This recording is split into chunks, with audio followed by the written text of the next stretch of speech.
Folks, we're live. Submit to the High Council here on World Class Bullshitters. I'm your host, Jeff Hicks, and with me tonight is my co-host, Caffeinated Wolf. What is going on, Jeff? What's going on, chat? Hell to you, hell to the High Council. It's going to be a great night tonight, folks. We have two amazing guests. First off, you know him, you love him. He was here last week, but that just means it's going to be better this week. Say hello to the ScriptDoctor. Hello, I'm honored to have another back-to-back episode of World Class BS High Council with you guys. It's our pleasure to have you, man. And finally, folks, one of our all-time great guests as well. You know him, you love him. He's the writer and creator of Dr. Alpha. Say hello to Lit.Devil. I don't know why my brain farted for a second. Is it because I'm a rabbit? Maybe that's what threw me off. A little green egg. Hello, everyone. Thank you for having me back on. Appreciate it. Good to have you back, Lit. Dude, it's always a blast. Folks, tonight we have a lot of stuff to talk about, so we had to pull out some of the heavy guns to have some fun tonight. Now, as you know, technically tomorrow, but tonight for me, is the last episode of The Mandalorian, Season 3. So we're going to talk about some of the speculations. You can see the title card. Is it the end of him? Is he going to die? That's the rumor. Who knows? But allegedly there's a fourth season. Well, are you in the boat? You hope he dies so you never have to think about it again? You're just like, it's done, bye. I forgot about the Mandalorian existing until they came out with Season 3. It's like, oh yeah, this is a thing. The gap between the Apparently seasons a lot of is what people killed forgot a lot. about it this season. Now, folks, let's give quick shout-outs to everyone in the chat. We have our friends like Shrebbles08, Miss Ninja Julian. We also have Enrique Vasquez, Clone Geek. Who else is here? All kinds of people. Keely Chow's here. What up, Keely Chow? We also have our friend I Drink, Therefore I Am. Marley Teneval, as well as Anaheim, and a whole lot more. So, folks, do us a favor. Hit that thumbs up button to let us know. Well, it's really to let YouTube know that you enjoy this content, because it's never for our egos that we ask for the thumbs up. It's just straight up, people will find this stream better, and you want to hang out with more of your friends. Now, folks, before we get started officially, let's give you the word of the day. It comes from our friend Shrebbles08. The word of the day is Fanny. Star Wars, The Last Fanny. Star Wars, The Rise of Fanny. Star Wars, Here Comes Fanny. And The Force is Fanny. The Disney Stop sequels or are my all mom pretty will much fanny. Lord of the Fannies. He's my hero. Same. The Big Hunt for Trouble Red in Fanny. Little Fanny. Or Big Fanny in Little China. I like that one too. I like them both. That one works. That one works. Fanny games. Take on funny games. Back to the Fanny. Free Fanny. Could you imagine just a giant... Never mind. Indiana Jones and the Temple of Fanny. Better title than The Dial of Destiny. The Naked Fanny from the Files of Police Squad. Ooh, I like it. Those are all solid movies. I didn't appreciate them as a kid, but as an adult, I'm just like, wow, man, how did I miss the mark on these ones? So... now, Lit.Devil, excuse me, I want to say this to ScriptDoctor. Script, before we start tonight's show as well, I want to give you a thank you. You recommended a wonderful documentary series.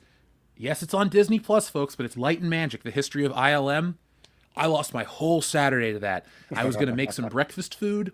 I ended up making the breakfast food, but I watched an episode, and then I watched 6 episodes, and then I think that's the entire series. So when I'm watching something on Star Wars and I learn, it's a good time. So... thank you for the recommendation. Oh, happy to oblige, sir. Now, folks, I know how you feel about Star Wars and Disney Star Wars and all that, but if you already have Disney Plus or you have access to watch this or find it your own way, sail the high seas, Light and Magic is awesome. Once Kathleen Kennedy pops up, you can skip those episodes, but if you want to learn more about the making of the original trilogy, if you take this and tie it together with Empire of Dreams, you may have the definitive take on the making of the original Star Wars. So, there's one more. There's one more out there by another YouTuber. He's been around for ages. His name is SF Debris. Oh yeah. He did, God, it's like a 20-part series on the origin of Star Wars all the way to its sale to Disney. And he did his research because he knew stuff that I only knew because one of my teachers worked for Lucasfilm for a number of years, and there's no way I've never seen it in print written anywhere else. But he knew a bunch of that stuff. And what's also very interesting is it kind of puts the Icons Unearthed documentary on Star Wars to shame because his is way better because he even talks about like how the world was responding to Star Wars and cites references in television interviews and newspaper articles. I think he's even like remastered it really. So it's somewhere on his channel or on his website. I strongly advise you check it out. It's several parts and they're all like about 30 to 45 minutes long. Ooh, well, I'm sold. Like I said, the making of Star Wars is more interesting to me than watching it because I've seen the movie probably 500 times minimum. The original one, I don't, Empire and Jedi are great, but the first one's my go-to. So yeah, I'm gonna have to watch that in my free time. It'll be better than what we got coming up. So He folks, also did tonight, the Fall of what's up? Marvel too. It's a debris. He also did the Fall of Marvel, like Marvel, since like Inception or something like that, to like its rise and then its fall. Yeah. Yes. The guy really has insightful commentary on those things. And he also throws in some pretty decent dry jokes too. Yeah, he does. I like that sort of Debris. I've been watching him for years. He's really, really funny, really, really good, and really, really insightful on pretty much everything he covers usually. Yeah, I found him looking for Star Trek Voyager reviews because I heard this running gag that Janeway is trying to kill her crew. Yeah, And I was trying to find the source of it, and I think it was him. I'm pretty sure it was him.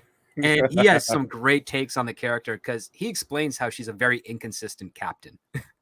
It all depends on who the writer is. Like this, I forgot. There's one writer that really loves Janeway and loves the girl power. So every episode she writes is like, oh, Janeway's the smartest, bestest ever, and everyone just loves her. She also was the one that wrote the episode where Janeway and Chakotay get abandoned on that planet, and then for some reason, I guess they're sick or something like that, and then the planet is like magic, so it doesn't affect them there. And then Chakotay's there with his open shirt, building a house for them, just carving wood, being a total man, just as a basic romance interest, while Janeway's in this like frolicking dress. It's basically just a romance on the novel. Prairie style. Yeah, it was weird, and like there's a whole cringy point in there. Like this, everyone unanimously across the entire ship votes to go back and save Janeway, and also Chakotay, I guess. Yeah, and then Chakotay, yeah, because he's there too. he's also there. I do like the fact that he was supposed to be a Native American Indian character, and wow, they really exacerbated his Native. Basically, his Native American magic. Yeah, they did not do justice on that. In fact, even the actor Clark, is it Clark Beltran or Beltran. I know his last name is Beltran. I can't remember his first name.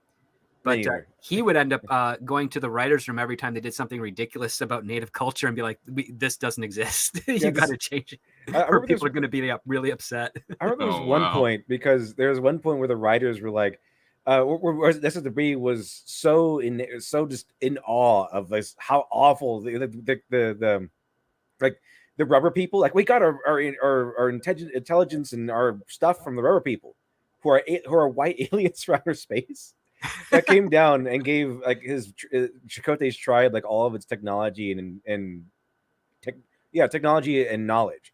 And like as the reason, like this is a little weird. How come it's like the rubber people are like they gave the rubber people that the rubber people were the natives or something like that, and they had this knowledge and this special stuff, and they essentially it went back to these white alien guys came down and gave it to them. And that's how they're connected to it all, and so they gave them like special alien knowledge and stuff. And there's one part where there's this lava river, and that's the Reed joke that he's surprised that they didn't have Chakotay make this magical fire water step thing that allowed him to cross the lava because of Native American magic. Because it's that ridiculous.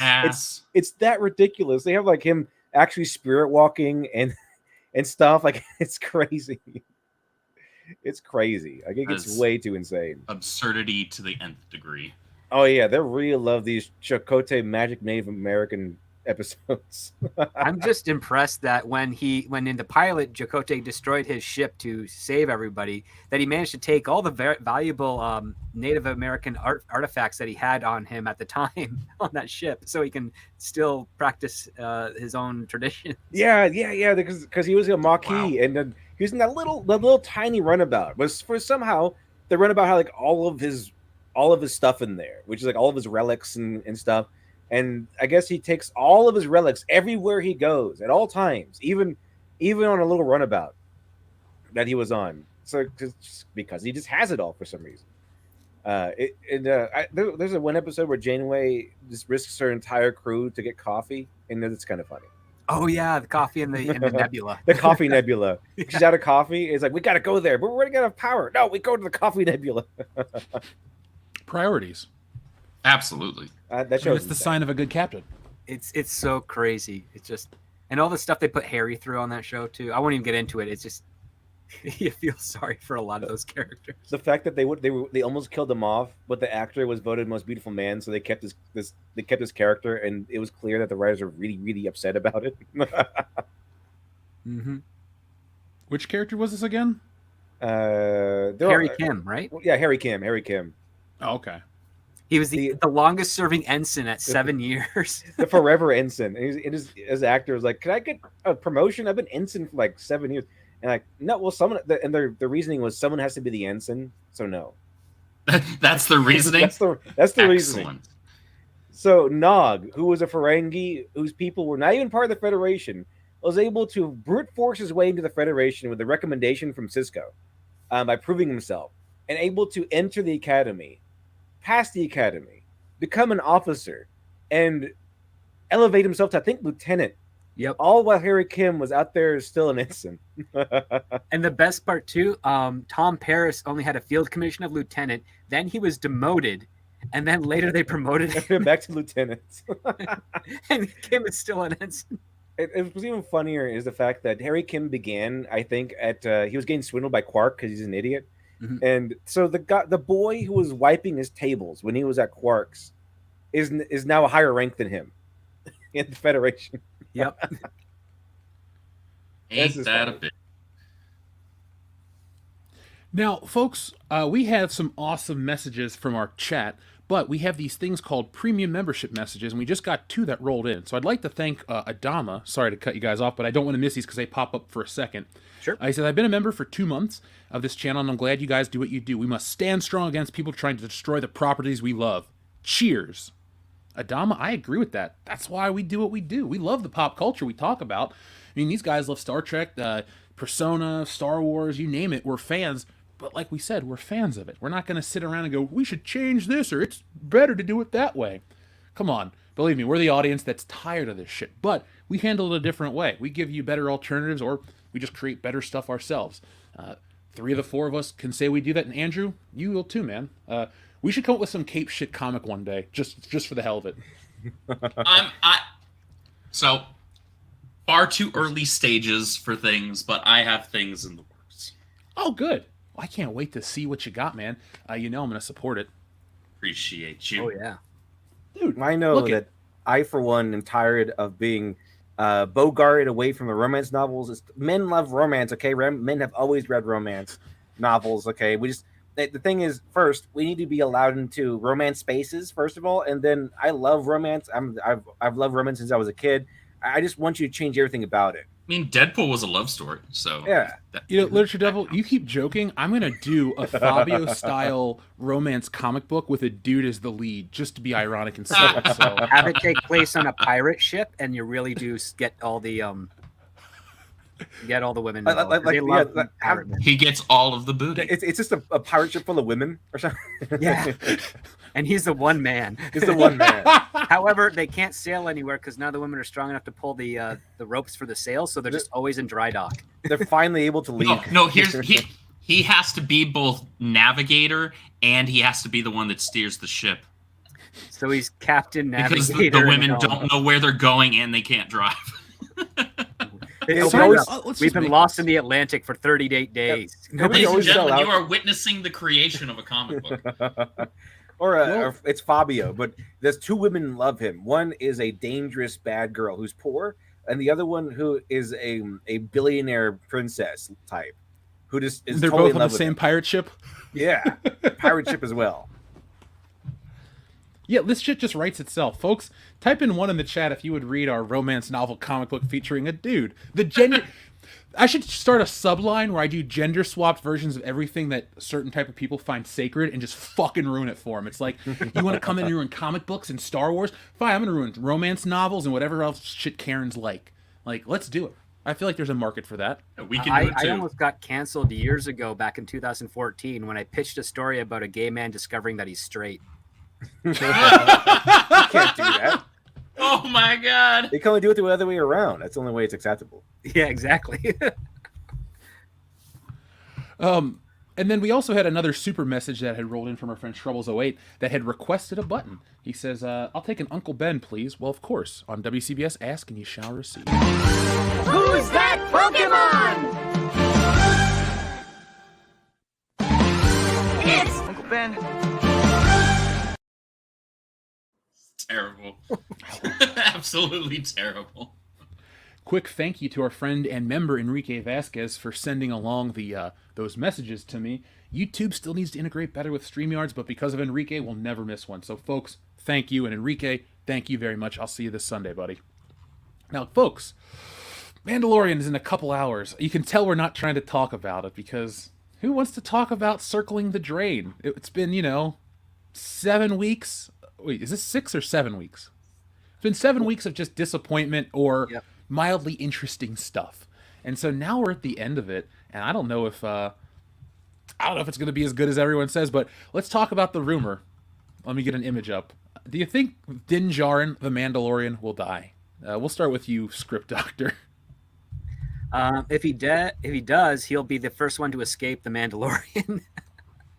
Because it's not been a well-written show overall. It's had its moments in the previous 2 seasons, of course, but it's consistently been getting worse with each season, and then for this season especially, each episode. So if Din Djarin dies, he at least is able to escape this sooner than everyone else. I mean, Jon Favreau's character died last week. That was, I wasn't as mad as some people were on the internet because, I think it was you, Andrew, that we're talking about. At least he took down all those guards. He was a bad motherfucker, at least while it happened. It was a good death, actually. That was a death befitting of a Mandalorian, is what it was. And that was probably the most Mandalorian thing I've seen happen so far this season. It was great. I legitimately liked that part because I liked the character, and I was like, oh man, he's dead, but he went out swinging.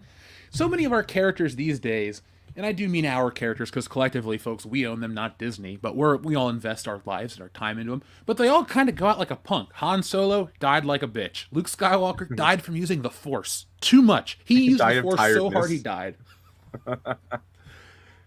Princess Leia, what happened to her? She flew through space like Mary Poppins. All the characters kind of get... Mary Poppins, y'all. Yondu did it better. Yondu did it better. Hashtag Yondu did it better. But you got Din Djarin, who people like... Or sorry, we're talking about the other guy, Jon Favreau. At least he went out, like I said, swinging. This week, I think... Yeah. You know what I think of him as? I call him Jon Favreau Mandalorian every time I see the merchandise. That's fair. It's just like, he's got the chain gun. It's pretty cool. Was it the first time we saw a gun overheat in Star Wars? It's the first one that I can think of. And I guess, to be fair, he had that trigger pulled down for 8 years. So I was at the point where I'm like, so this thing's just going to kind of melt on its own, right? Sorry, the Chip Pancake was making weird noises and it distracted me. Sorry, folks. He will not be on the show tonight, I promise. Lit.Devil, does he die? Not the cat, sorry. The Mandalorian, does he die? Probably not. I don't know. It depends on if they want another season. I guess maybe they're seeing how successful this is. And at the end, like, okay, we have a couple of these things filmed. All right, it's not doing too well. Let's go ahead and end it. But I think the Mandalorian character is probably one of the most famous characters they have now. I heard that he took over the show when he went on Boba Fett's show, and everyone just loved him more than Boba He was Fett. only there for 2 episodes, but yeah, those were the best episodes of that entire series. So I don't know if they'll kill this guy off. They might kill someone off, but it I all don't depends. think... I'd be shocked if they killed Bo-Katan off because they did a lot to push her, woman, so to they build can't her do up that. and tear her down at the same time this season. If they killed her, what a twist that would be. Because so many people are upset, like, oh, it's her show. And then to watch her die, I don't think Disney has the nerve to do anything interesting. I I don't think they're going to kill off either of them personally. I just don't know what the hell they're actually going to do because, like you said earlier, Jeff, there have been a couple of legitimately fun episodes, but then the rest have just kind of existed and not much has happened to really further the plot. And so I'm looking at this like, okay, so this finale is only 38 minutes of runtime. That's counting the credits. And we've had episodes that are almost an hour long, counting credits, and nothing has happened. How am I supposed to believe something is going to actually take place in this finale? And if it does, to what end? What have we been building towards? Another showdown between Din and Moff Gideon? Seen that one before. You're not excited about that? Come on, man. I'm really. Let me listen to my voice try to make a joke about it. Because I already saw it, and it was cool the first time. Now, if you do a cool showdown between Moff Gideon and Bo-Katan, okay, I'm here for it, but make it look cool, and don't just leave Din to be the one that needs to be rescued, like, all the time. Let him be a badass. We've seen him be a badass before. Let him do it. Like, I'm perfectly... Din already beat Moff Gideon. I'm fine with Bo-Katan beating Moff Gideon this time around, but have Din do something of significance. And I just don't see anything of significance really coming from this entire season overall. And that's, again, there have been a couple episodes that I had a lot of fun with. This past one was decent, but the one that was just the detour the whole time on Coruscant, that was the one that, I don't know, man. That was the worst one. That was, okay.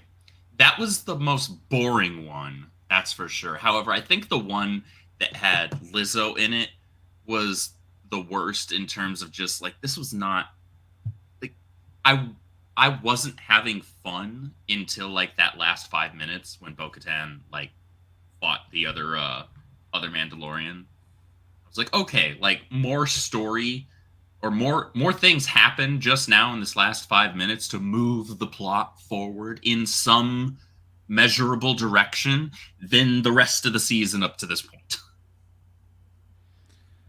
I mean, Disney has created something that started out so interesting, or at least let me rephrase it, something that people had interest in because the alternative was dog shit.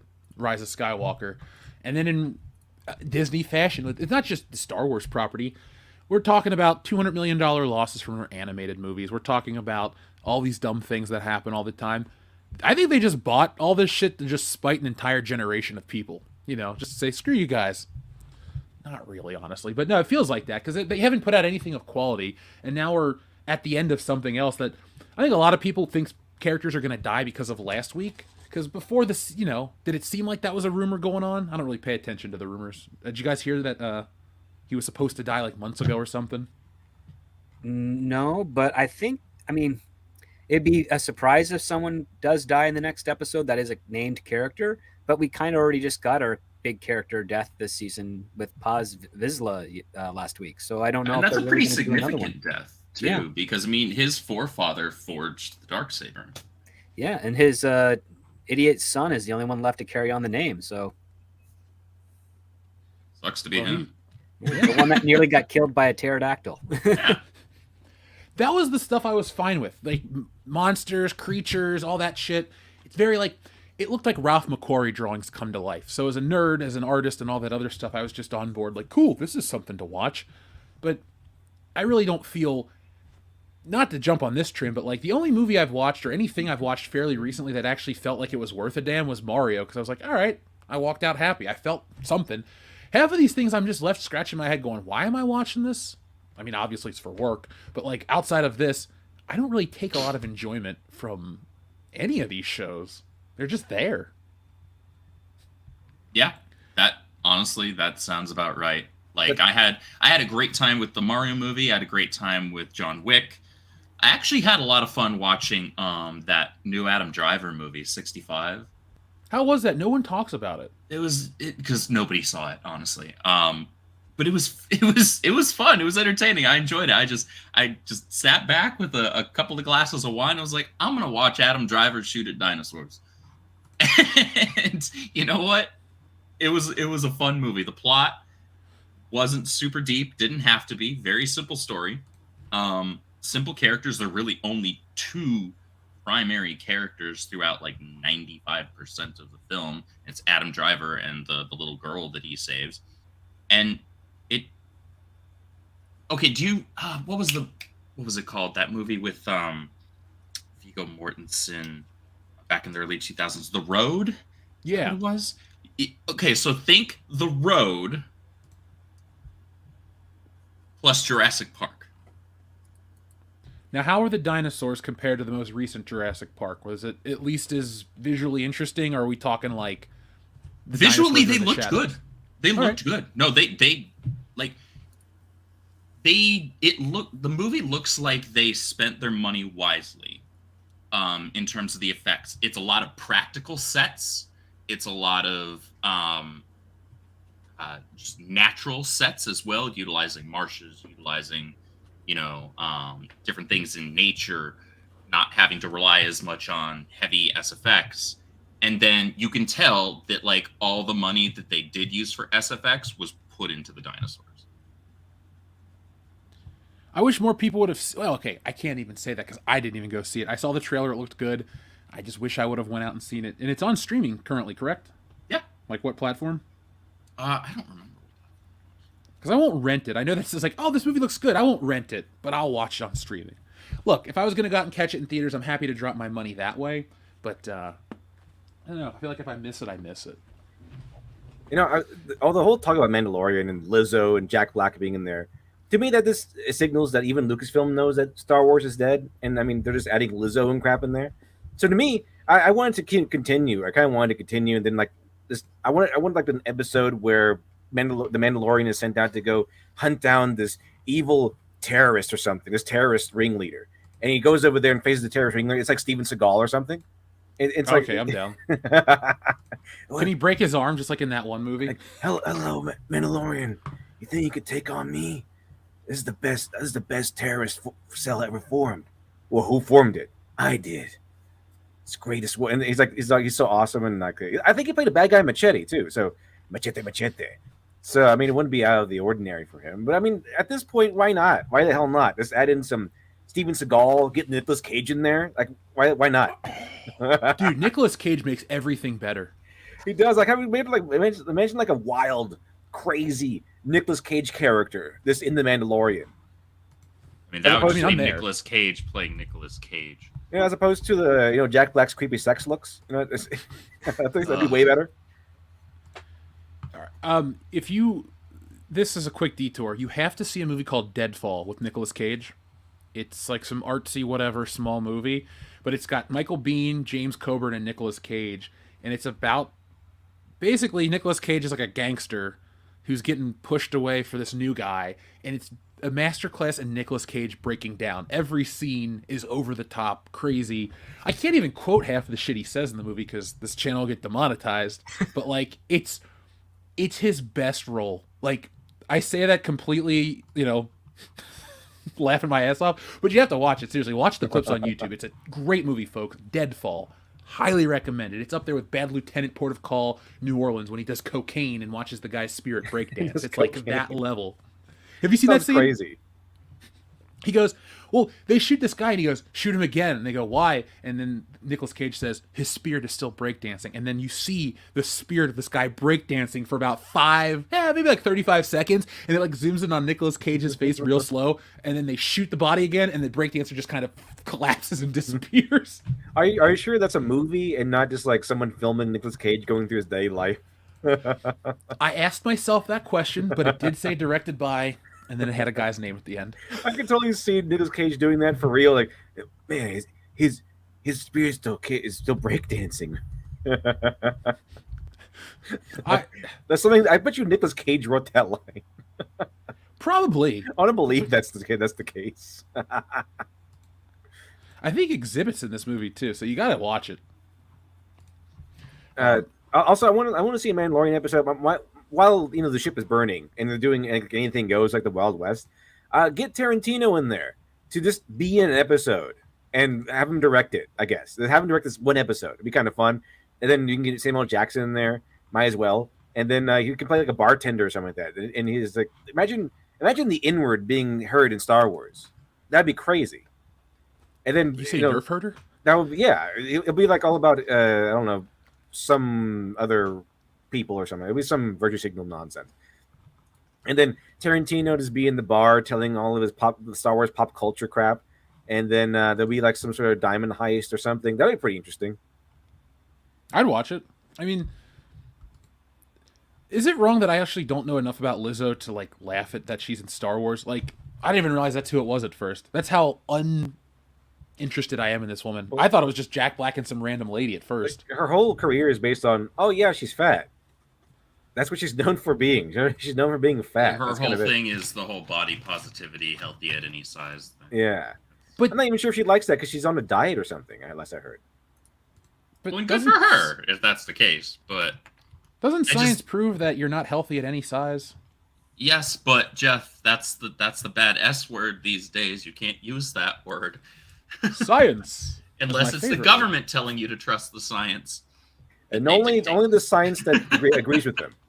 There's already a religion about science. It's called Scientology, and nobody believes in that. So why are they trying to push this other one? Right? That'll be the future. That's when we get rid of reasoning, logic, and science. It's too close to Scientology. Just do what you want. Call it scientifically. You laugh, but that's like 20 years from now. Yeah, I know. I don't want to think about that. That'll be part of our... we should all create a joint dystopian universe where we just write these really shitty stories that take place in the dumbest version of America. Like the I world, don't really not feel like Actually- working for modern day Marvel, honestly. We should actually register and write a series of fake religions so that no one else can use them. Yeah, didn't L. Ron Hubbard himself say if you want to make money, start a religion? Yes. And then someone else made him a bet that he couldn't do it. And lo and behold, we have Scientology. Thank you, Tom Cruise. Didn't he give... Wasn't his donation like the same amount of money as like a film's budget or something? Like, wasn't that in the news recently? I don't know about recently, but I know that he's been donating a lot of money to that organization for many, many, many years. Jeez. Wow. It says he donated £2.5 million in 2007. God, this is just too much money. No. Why would you do that? Yeah, there's an article. This is what I was talking about. Tom Cruise reported colossal donation to Scientology makes Dwayne Johnson's $22.5 million Black Adam salary look like peanuts. That's what I saw in the news, and I was like, Jesus, really? Good for Tom, I guess. Well, I mean, Tom, look, he can still to make be decent fair, movies. I was gonna say Tom, to be fair, commands a higher premium when it comes to his movies because he's a better actor. And I say that with all love because I love the Rock.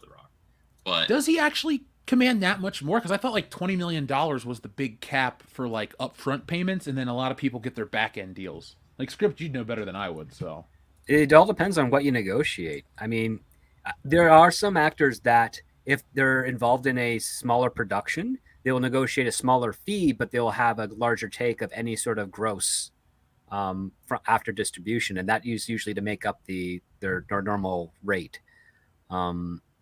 But yeah, it's really contract by contract, negotiation by negotiation, and unfortunately, there's nothing really standard. Even though a lot of agencies and managers try to create a model for it, it's never consistent.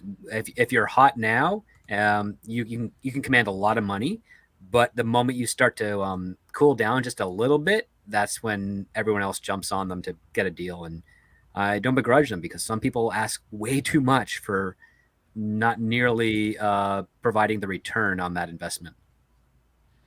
I watched a video about Terrence Howard and his Marvel payment and how he got X amount for Iron Man, wanted more. They came to amicable terms, but Don Cheadle ended up making like $40 million across all the movies. So, well, Terrence Howard was the highest paid actor in Iron Man 2, or Iron Man, sorry. yeah, in the first one.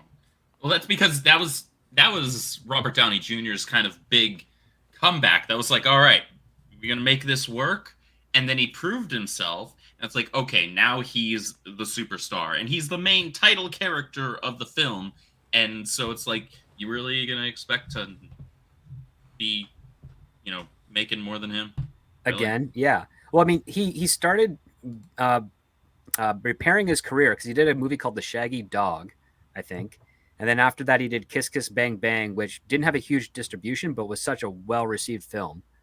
It's really good. It's Shane him and Black, Val right? Kilmer. Shane Black, yes. Shane He's Black. also in the Zodiac, was he not? And yeah, he was amazing in Zodiac.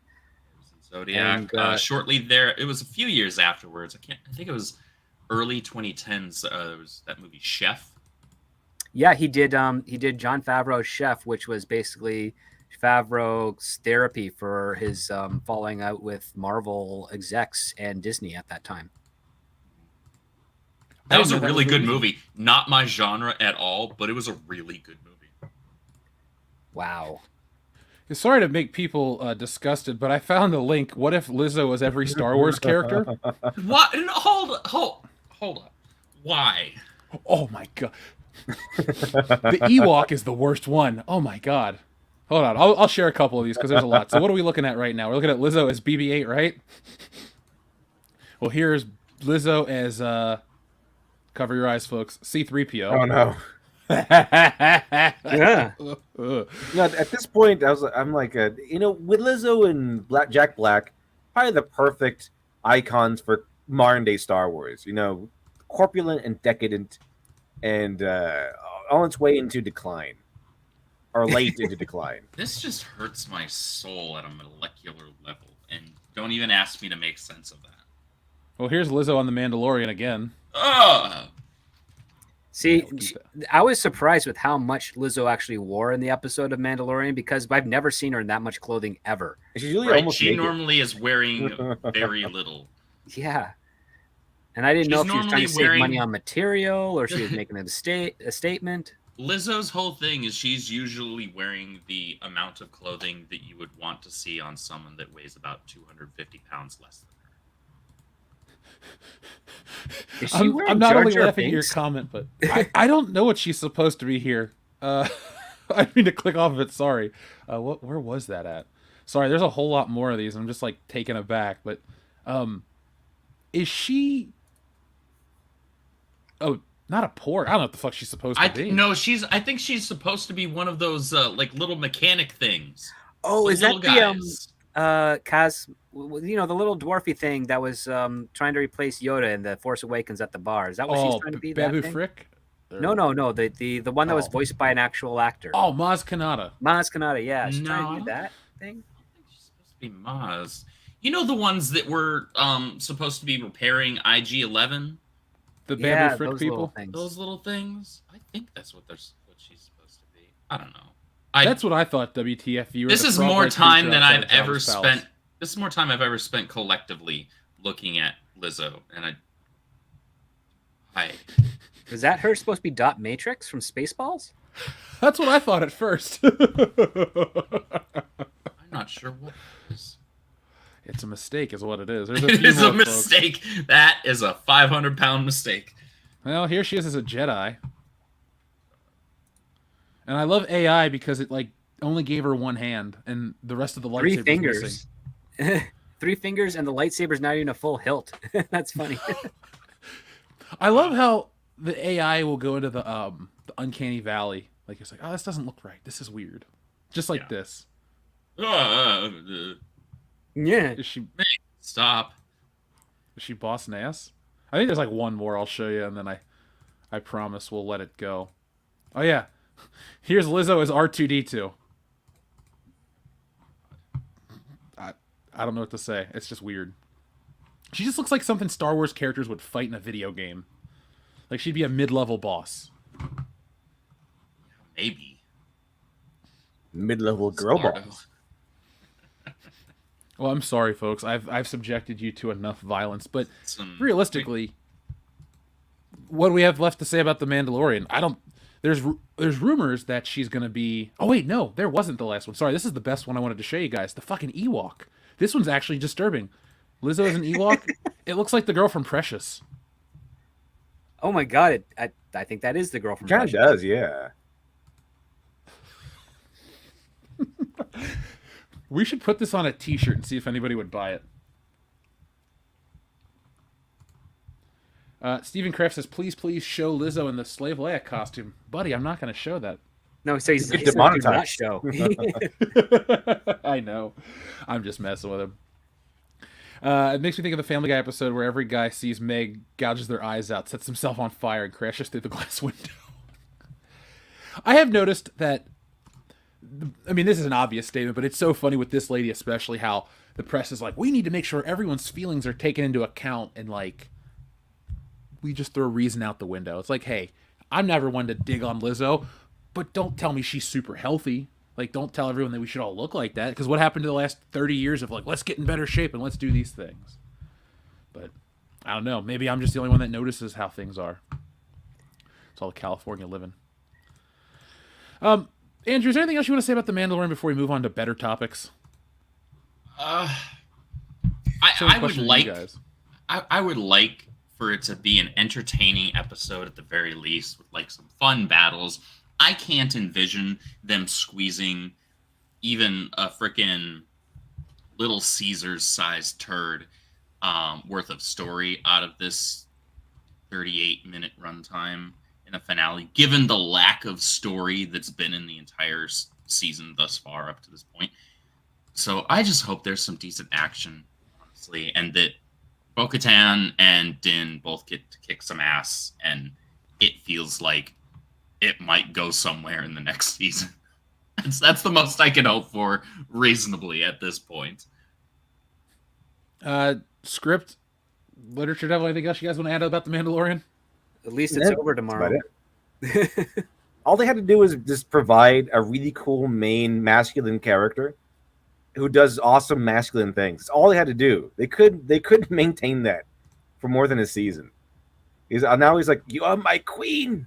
And he's just just Jon Snowing everybody. He's just, "You are my queen. I'm going to serve you. I'm the Lord Simp." And that's what he became. Like Jon Snow became it went from the King of the North, the awesome King of the North, the ultimate rebel, to "You are my queen. I'm going to serve you forever." And he ended up banging his aunt or something. So it's just really strange. Heck, he doesn't even want the crown or this Darksaber. He's pretty much just one line away from saying, "I don't want it." And subscribe to her OnlyFans. Yeah. You're talking about somebody else, not Lizzo, right? Yeah. Okay. Sure. I'm going to serve you until my song is written. Like, song. All right. Well, get to writing, Andrew. Mandalorian. Get to writing.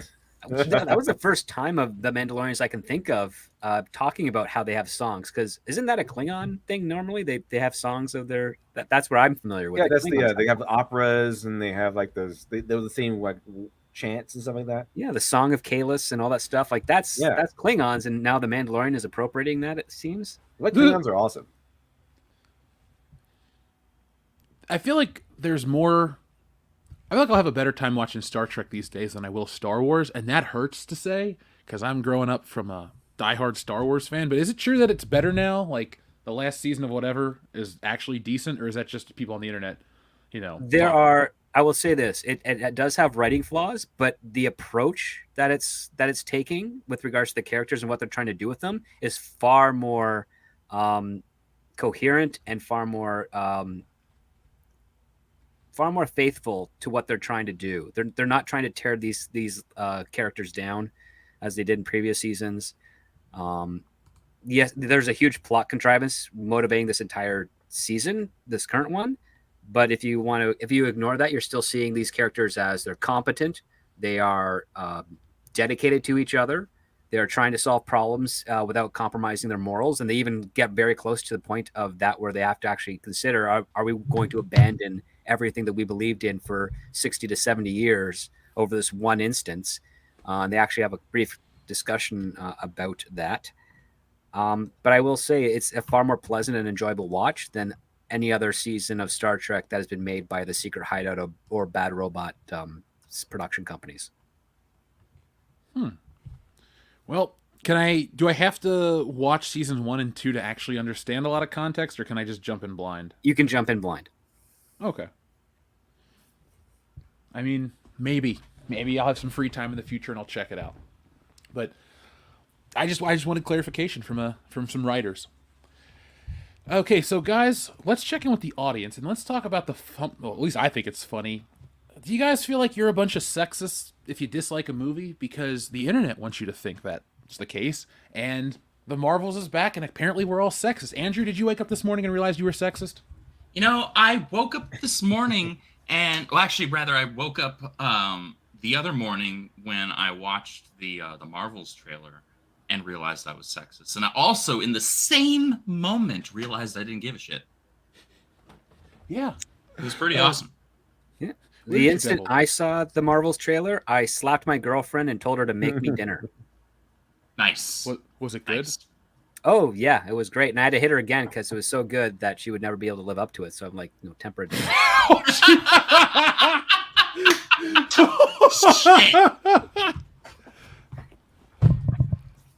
All right, folks. Well, you know Again, what this is what the ScriptDoctor's media house wants for me to dinner? do because they keep telling me things. Luke in the chat says, I don't need no stupid trailer to reaffirm my sexism. Yeah, me neither, man. I'm an asshole, and I love it. I heard all the experts say that if you don't like this trailer, you're all sexist. Never mind that all the fans, the majority of which they also admit, the majority of comic book fans have been men for decades since Right? superhero All the comics. ones that have been buying female-led comic books for building decades. all of this up, for decades. Yeah, it's all been men, and all that makes sense. riddled with female characters. So many female characters, X-Men, and beyond. Like you got kind of Marvel, Miss Marvel. You got a bunch of like She-Hulk. Like She-Hulk has been there. Men been buying She-Hulk for a long time, and it's not even including DC. The thing is, now after decades, these writers come in and they make these cringy characters, and all of a sudden, it cannot be that their characters are terrible and that their writing style is awful and that they lack any craftsmanship. It has to be that suddenly, on a dime, everyone just suddenly became sexist after decades of buying all of these comics. That's that, and they call us crazy. They call us like delusional and stuff like that. So, in comparison, keep in mind that all people calling you are you sexist, rather believe, they actually believe that instead of their characters being terrible, instead of their craftsmanship being poor to non-existent, everyone who has been buying female comic books and everything, comics with women in it for decades, have suddenly, out of the blue, have turned sexist all of it. They just hate women now. That's what they actually believe. But that's the only thing that makes any sense, right? And what's crazy is that with all these men that hate women, the homosexual population for men has not grown at all in the last 10 years. So what's going on? How does this work? It's weird. It's really strange.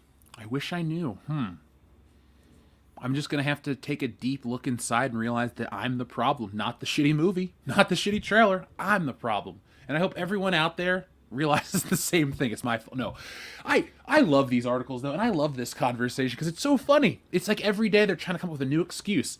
I mean, you see big news sources be like, why do people hate this movie? And they keep coming around to sexism. I wonder how much Disney wants, like, I don't know if the Disney pays them, but like how much they want people to go, all right, run with the narrative of sexism. We're going to try to make this movie work. You got to make these people look bad. Like, do you think Disney wants that, or do you think these people actively do this on their own because they believe the crusade they're on?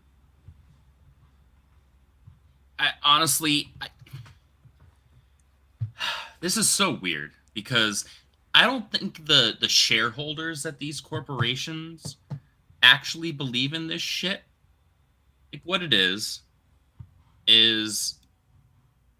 we've seen bad information be passed to high-ranking individuals within all of these different businesses, whether it's Lucasfilm, Disney, whatever. And we've got these people that are telling the people that make the decisions, oh, you need more representation of this. You need more of this. You need to appeal to these people. When all of the actual data speaks to the opposite. The data actually speaks to continue cater to your paying audience, and then anybody else who's actually interested in the product will jump on board. I agree. We did have another super chat member message come up from Asato Fortune that says, "Hail, if Mando dies, Pedro will be the new Sean Bean to often die. Game of Thrones, Buffy, maybe Last of Us. Can I get a Samuel L. Jackson, please?" Of course, I'll give you that in just a moment. But yes, Pedro Pascal, Does Joel die in The Last of Us? I've never played those games. Anyone up on that franchise? Joel dies in the second one. Yeah, in the Okay. second one, it's really He gets cringe. beaten to death by Abby, famously. Yeah, the new favorite character because she's all the things they want her to be. Oh, is that the one that everyone thought was a man or had a man's body? And like, Yeah, she did. Thought it was... Yes, on both accounts. It's the post-apocalyptic era, but she has these massive gains. Like, okay, what gym are you going to every day? What 20 steaks are you eating every week? There used to be a whole town, but she just took all their food and then took them. And she has to be like a cannibal at this point. She has to be eating people to get that much protein in a post-apocalyptic era. Yeah, there's no way that there's enough actual meat-based protein out there in the wild that isn't contaminated in some way. Also, by the time they got to the second game, the idea has switched to we don't use the word fun when making video games. Like at that point, they've gone the pretentious virus. Like their head has gone too big, and they've been corrupted by their own ego at that point. And the first one was actually a lot of fun. It's full of pathos and character development, interesting ideas, really cool like conflict and stuff like that. Because I played it once a while ago, like when it came out. Essentially, I remember it being a lot of fun, really good. It was a lot of fun. Second one came out, and all of a sudden they felt way different, way more pretentious, and like it's like he'd switch on a dime. Like, oh, I've been doing it wrong. I need to do this, and all of a sudden they came with the idea of adding an Abby, making Ellie the main character, to make everyone hating Joel because he's a man, and killing off Joel, and it just became way worse. I mean, the controversy was everywhere, dude. I always had the take of The Last of Us isn't for me because it's one of those critics games where it's more cutscene than it is story. At least that's what I picked up from a lot of this shit. It's kind of very You're cinematic. not incorrect. It's very cinematic. It is fun. It's very cinematic, yeah. I don't really like that in games. I would rather play Tony Hawk or GoldenEye or stuff like that where you just drop into the action because, yes, I want a story, but I don't want to spend more than 10 minutes watching a cutscene. Like, I can't stand some of these games that go on and on and on. It's just like, to me, it's like the developers jerking off on screen. Look what we can do. Whoop-de-doo, you did shit in engine. We watched somebody's facial expression emote. Okay, cool.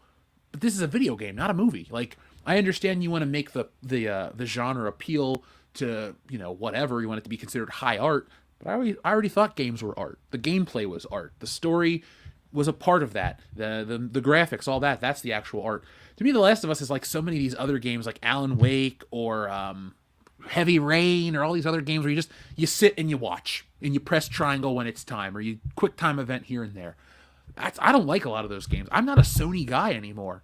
Their single player games, the way they do business, I don't think I'll need a PS5 for quite a while. But the TV show, if he goes down that path, you'll see a lot of people pissed off. Do you think they're going to follow the game for season 2 as closely, or do you think they're going to realize how they turned off some people and they'll... Oh, no, I don't think they give half a shit about that. Are you kidding me? I don't think they give a crap about how they piss the fans off. I don't think they care one iota. I mean, they're going to have to, though, because people... That's the one thing they have to do. Like, you can have artistic freedom. We've made art. We've done this stuff here on the show for sure. But, like, you do think about if people are going to want to watch it. Like, when I'm working on Wokebusters, I don't sit and try to add 45 pages of pointless shit that no one's going to care about. I want to tell the story. I feel like a lot of these people that make it to a certain level in creativity do hate the people that are there to consume the project. It's like, no, you need to consume it a certain way and you need to believe a certain way. And I don't know, man. It just makes it less fun to want to watch their projects. Yeah. So let's check in with the audience, and then we'll have some more fun with being sexist. So, Literature Devil, pick a number. Oh, wait, we have to press this first. And then Literature Devil, after I press this button, I'm going to ask you to pick one. Tell me more, did you get very far? Tell me more. Does he look like a bitch? Never gets old. Never gets old. I love it. And then, Literature Devil, you pick a number between 1 and 69, please. 69. I did not hit her. It's not true. It's bullshit. I did not hit her. I did not. Oh, hi, Mark. Hi, Mark. Oh, hi, Mark. It is still baffling to me that that is a movie that got made. Buddy, when you got millions of dollars, any project is doable. Yep. And on top of that, going to the True. theater and watching the audience watch that movie is just as entertaining. I'm one of the people that unironically enjoy The Room. Like, I need to go see one of these live screenings. I'll take my spoons. I'll quote the lines. You're tearing me apart, Lisa. I know most of the movie. Apart, Lisa. My favorite part is the damn part in the pet shop. Or sorry, the flower shop. It's like, oh, hi, Johnny. I didn't realize it was you. You're my favorite customer. Bye. Thanks a lot. Bye. Bye. Hello, doggy. Yeah. You know what's really sad is that I have read a number of screenplays with dialogue at that level, from amateur and even like early professionals, and it's like you have to give them the notes and saying, "Watch The Room. Do you like The Room? No? Well, that's your script." What are you talking about? That's it. The Room had a peak top tier script. In fact, I hear a lot of Marvel writers.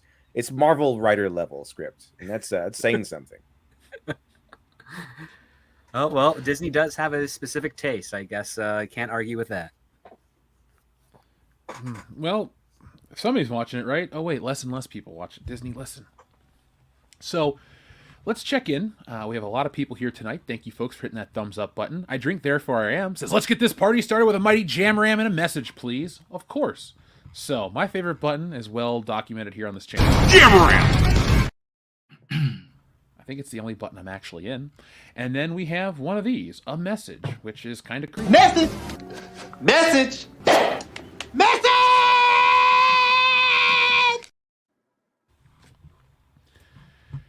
Yes, that gay Irish girl 1234. A Room video game would be amazing. An actual one, not the Flash-based one from Newgrounds, because that was good, but we need better.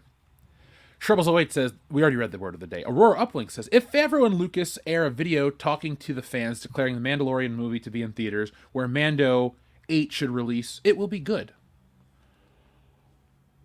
Would you guys watch a Mandalorian movie? Because isn't it all coming to an end with The Acolyte, or one of those shows that all ties in together? No, The Acolyte takes place, I forget if it's Before. centuries prior or if it's just decades prior, but they are doing it. They did say at Celebration that this is all culminating in a Filoni-led movie that kind of polishes off this pre-sequel era. I heard it was going to fight the patriarchy too. That's the greatest villain of all time. That's fantastic. Mm-hmm. Well, that's At least it's Filoni's villains goal. that can drive.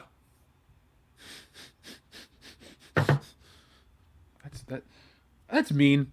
But you know what's funny? When they made The Last Jedi, this movie that the press is trying to say is wonderful, they have the stereotype that the Asian lady couldn't drive. Like, that's actually in that movie. That movie's full of bullshit stereotypes if you look at it. But hey, it's got Rey in it, so of course it's the right idea. Shrubbles08 says, I'll take a Joe Rogan slapnut and you get what you deserve, motorcycle, please. Well, I'll press the next button in just a moment. Let's read a couple of these first. Shrubbles08 says, Harry, Fanny, and the Goblet of Taint. Ugh, that is not a movie I want to watch. It already stinks just from the title. Oh, that joke. I'll allow it. Adamo says, Hail to the High Council. In honor of the Mighty Morphin Power Rangers 30th anniversary special airing tomorrow, what are your guys' favorite episodes and or Zords? Mine is probably Gung Ho for the episode and Tommy's Dragon Zord all the way. That's a good episode. That's I think Trini's the one that says about going gung ho, right? Got to team up or something. It's been decades since I last watched Mighty Morphin. The last time I watched anything Power Rangers was the day that I learned that Jason David Frank passed away, and I watched the movie, the Mighty Morphin Power Rangers movie, that night. Unpopular opinion, I don't like the Power Rangers movie, and I think it has sucked since 1995. Well, it's not very good. So What? I mean, It's not. But so many kids were like, the Power Rangers movie, the Power Rangers movie. I remember going to see that in theaters as a kid going, this sucks. This is not as good as the show. And yes, I was comparing it to the show, which is what it is. But there was just something, I don't know, man. It's like sometimes when you have too much of a budget, you put all your money into the wrong things. And like the CGI was whatever. It's a kid's movie. But I don't know, just from a story standpoint, I was never involved with it. What it was for me, and this is all, anytime they try to make a movie adaptation of a TV show or something, they like put the good parts. Even the first Spider-Man kind of had this problem at times. There wasn't enough Spider-Man, or as a kid, there wasn't enough Power Rangers. Like the Power Rangers movie, they spent half the time in those fucking ninja suits running around that island, and it was stupid. So, I can't go back and watch that movie ever again. It is what it is, man. Well, I'll say the pilot, the very first Power Rangers episode, I liked primarily because Jason was the only one that didn't instantly turn away to refuse the responsibility of the power. He actually was thinking about it like, oh, this is something that could be useful. Or the other kids were like, no, we're going to go back to the mall or find a way home. And I think the Red Thunder Zord is probably my favorite Zord. That's a good looking Zord. Yeah. Dragon Zord all the way. Too easy. Green Ranger's my favorite. A He was lot of my never friends there for like the the White team. Ranger, but Green Ranger and the Dragon Zord. Too easy. Ever since I was 5 freaking years old and watching. I'm trying to give you an honest answer for an episode because I will frequently have a couple beers, and if I've got nothing else going on, I'll watch Power Rangers on Netflix. I'm not embarrassed. Believe me, I've watched Batman the Animated Series constantly. It's like, if my favorite kid shows are still around in some form or fashion, if I'm feeling it, I'll put on an episode. So, Gung Ho is a good one. I cut here. Instead of trying to give you my favorite episode, I like the episodes that don't feature the Green Ranger, meaning the ones that took place before he was around, because all the episodes are very like concise. It's like, hey, monster. Either they use the Power Blaster or the Megazord to defeat it, and then they go home. Very formulaic, but it's fun. It is what it is. And that's where I think the Power Rangers movie in 2017 lost it, and where if they ever make more Power Rangers movies, they'll never get it. Power Rangers kind of watches like a music video at times, where it's just the same song over action scenes, and then they flip and they go to another action scene, and the song just plays again. Like, figure out a way to like bring that to the screen, and I think you'll capture the '90s kids and then the next generation, because it's kind of just, it is what it is. It's just a fighting showcase. When you try to break it down and make it, I don't know, too complex, it just falls apart because it's kind of stupid if you really pay attention to it. So I think Power Rangers works best as just fun and light and dumb. But to answer your other question, I think the best Zord is Dragon Zord's pretty cool. I like the Megazord itself. I know that doesn't count as one. It's all 5 put together, but It is I really have to pick cool. one. Yeah, it's a I had great that toy design too. I had the Megazord toy. Likewise. Dude, I have way too many Megazord I had toys. the small. So I don't know if you guys are familiar with Rookie Critic. Yes. I actually did a stream and then a reaction video with him last week. Good guy. It's funny. I didn't realize. Well, actually, I didn't know him at the time. But when I was living in Washington, I lived like 15 minutes away from him, which is kind of funny. But I wasn't like active in this space yet. I was on the back end. But I was talking with him about Power Rangers. We did a very Power Rangers centric stream and video reaction to a fan film. And growing up, I had 3 of the head flip action Auto figures Morphers? of the Mighty Yeah. Morphin Power Rangers. So I had Tommy, I had Jason, and I had Kimberly. And then I had a Megazord, but it was like, do you remember the small one? Mm-hmm. So it wasn't that much bigger than the head flipping morphing Rangers. It was like maybe a couple inches taller. It wasn't like the But big its one. hands shot off. Yeah, I had had that one. So I had that one, but my next door neighbor, dude, the kids that lived in that house, they had everything. They had all of the Power Rangers action figures. They also had all the Ninja Turtles action figures, which made me really jealous. They were double dipping, son of a bitch. Hey, right? I'm telling you. they had the big Megazord, like the whole bitch. They had Titanus, like the big one. I never had And that one. That was cool. I just remember being jealous as all hell of that one specifically. Oh, here's a question for you, Jeff, because this was something that came up to me in a when Rookie and I watched a fan film. Was Titanus supposed to be a Brachiosaurus or was he a Plesiosaurus? I think he's a Brachiosaurus because in Japan he's called like Lord Brachiodon or something like that. Is he? Okay. Because the fan film that he and I watched played it as though Titanus was actually a plesiosaur. And I was like, I don't remember that being the case. His ass was always on land, and I don't think he would float anyway. Dude, Titanus sucked. Now, I prefaced this. You talked about those kids that had all the toys. I was lucky when it came to Power Rangers because I had a mom that was like super dedicated. She worked hard. So I always tell this story because I didn't grow up rich at all. So I don't want it to seem like, oh, Jeff was this rich kid that had all this shit. No. But my mom busted her ass. So when it came to the Power Rangers, though, I did have everything. You name it. If it existed with the Power Rangers on it, I had it. Like Christmas 93, I'm working on this comic book for it because it's 30 years. She somehow got me all the Power Rangers back when they were the 8-inch versions, not the flip head. So before those came out. Then when those came out, she got me those. Then when the talking ones came out, or the hardest one to find was the damn White Ranger that his head flipped. That was the hardest one to get. Like she ordered everything else and it came randomly. But like Titanus had it, Dragonzord had it. It was funny though, you brought the Megazord with the little punch or the hands. I got that one for Christmas, and then I realized it was the wrong one. And she felt bad, so she went out and found me the regular one that morphed. So like a couple weeks after Christmas, she's like, hey, here you go. And so I got that one too. And just, you name it, man. Like the Command Center, the Thunderzords, the Ninjazords, the Ninja figures, the putties. That was my favorite childhood toy. So anybody that ever likes that stuff, I mean, you're speaking my language. That was my kids' show to go to. And all the toys were fun with it. And the nice part is, those first toys were all based on the models from the TV show. So you actually couldn't get more accurate than you got with those. Like, that was rarity for the 90s when the toys didn't look like what they were supposed to look like. Like, look at the Jurassic Park actors. They didn't even get the likeness rights for half of them. Dennis Nedry's got a 6-pack and he's buff. That ain't Wayne Knight. But Power Rangers was pretty close. Yeah, man, I still have all that stuff too. I never threw anything out, so maybe when I go back to Ohio and everything, I'll have a new office set up. I'll put some of that stuff in the background. Which Megazord should I put up, Andrew? Should I put up the 90s Megazord or the new Megazord I bought after the channel took off a couple years back? Or should I have them both fighting remember each what other? the original one looks like, but show me what that new one looks like. Because in a lot of ways, action figures have progressed. I mean, it's the most bitchin' Megazord ever made.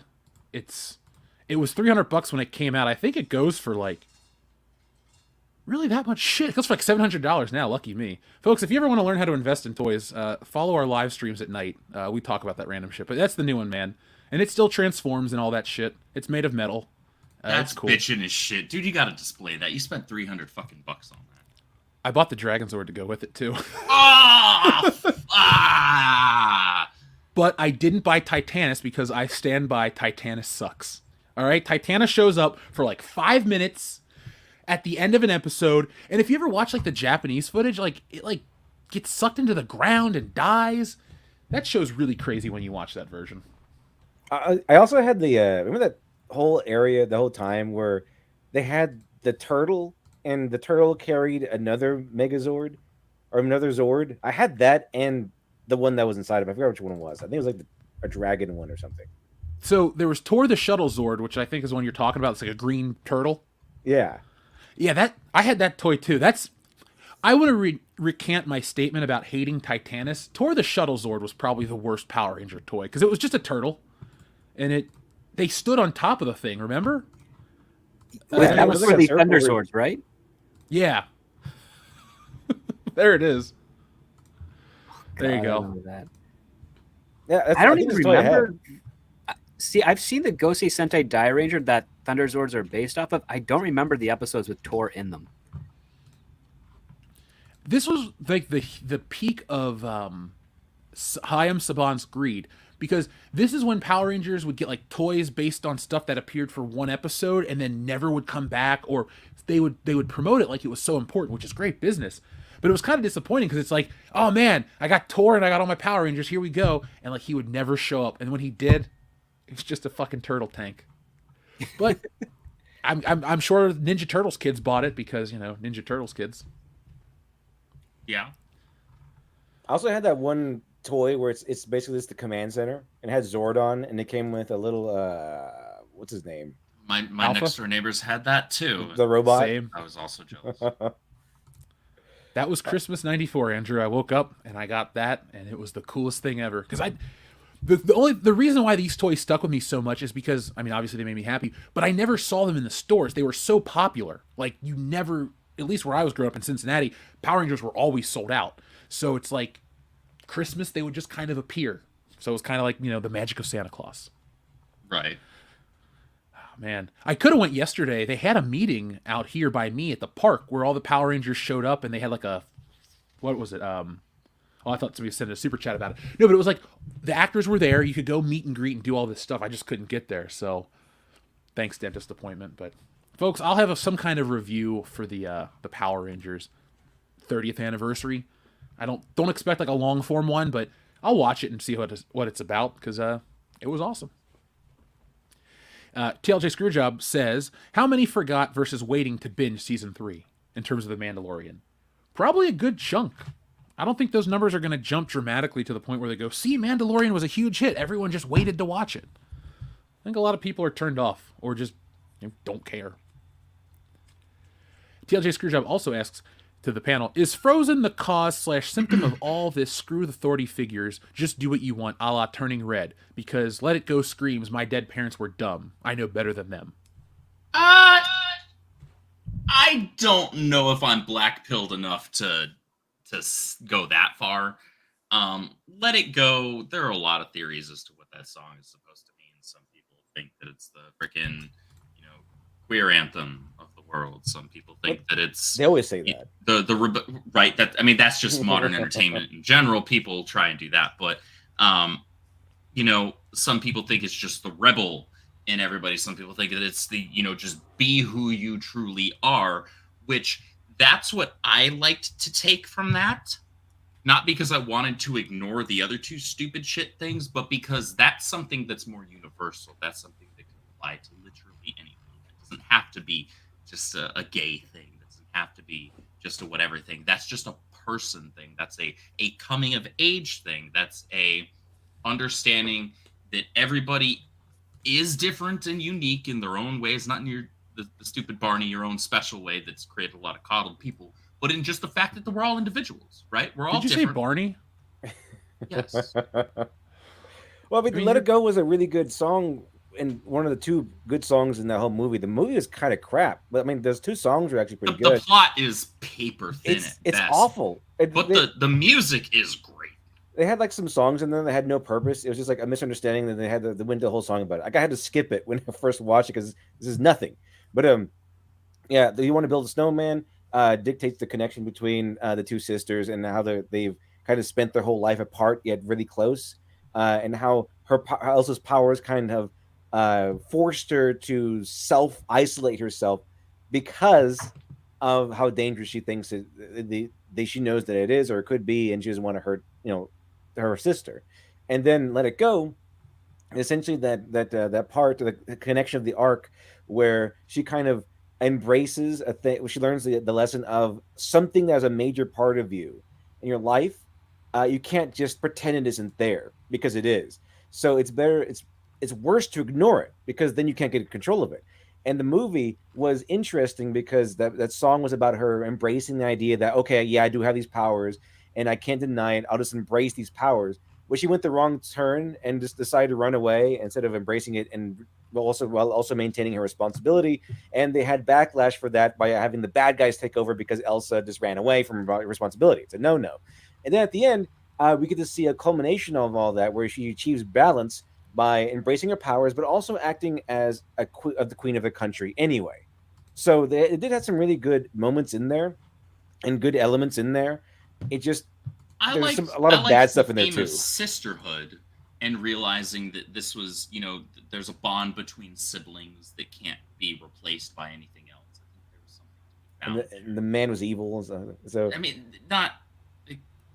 not entirely. The one jackass, like, it's been years since I last watched, but the one prince was an asshole.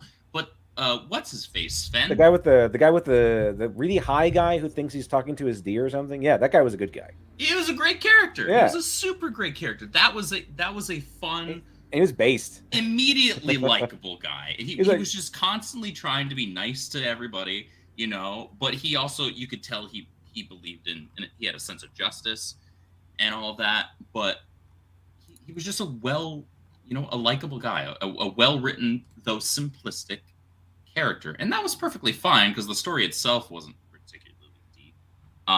So it's not like the movie was entirely just hating on male characters. The focus was always meant to be on the sisters. Yeah. And so the fact that other characters, men or not, took a back seat to that didn't bother me.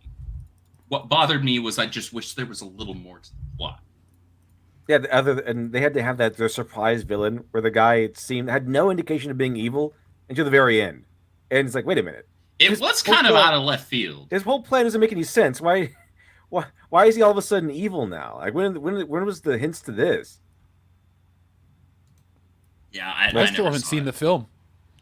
Oh wow, it's all right. You're not really missing much aside from legitimately pretty visuals, some really good what the hell's her name? Dina Menzel. I'm not pronouncing her first name right. I'm not remembering her first name right.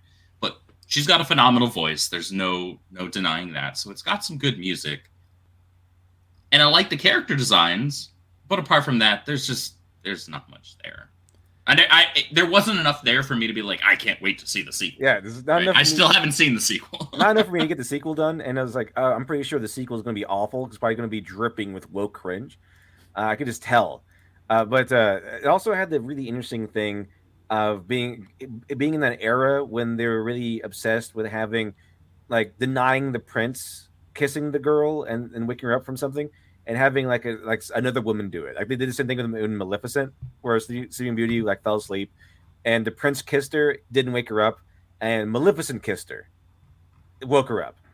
Then they have the same thing here with the sisters. Their sisterly love is what saved the day, not the handsome prince coming in. So they're trying to subvert, I guess, that expectation, and it's one of those movies. That didn't bother me in Frozen because Frozen wasn't something that had been done before. It wasn't like Maleficent, which was a retelling of Sleeping Beauty. It was its own thing. And so it wasn't subverting expectations in the way that it was altering a story that's already been told, right? With the same characters, but like changing the outcome or changing the meaning. Well, it's based off the story. They just changed it a lot. Like a lot. Yeah, but not one that Disney's done. Right. With Maleficent, and I actually really like. I haven't seen the sequel. I actually really like the first movie a lot, just as a movie.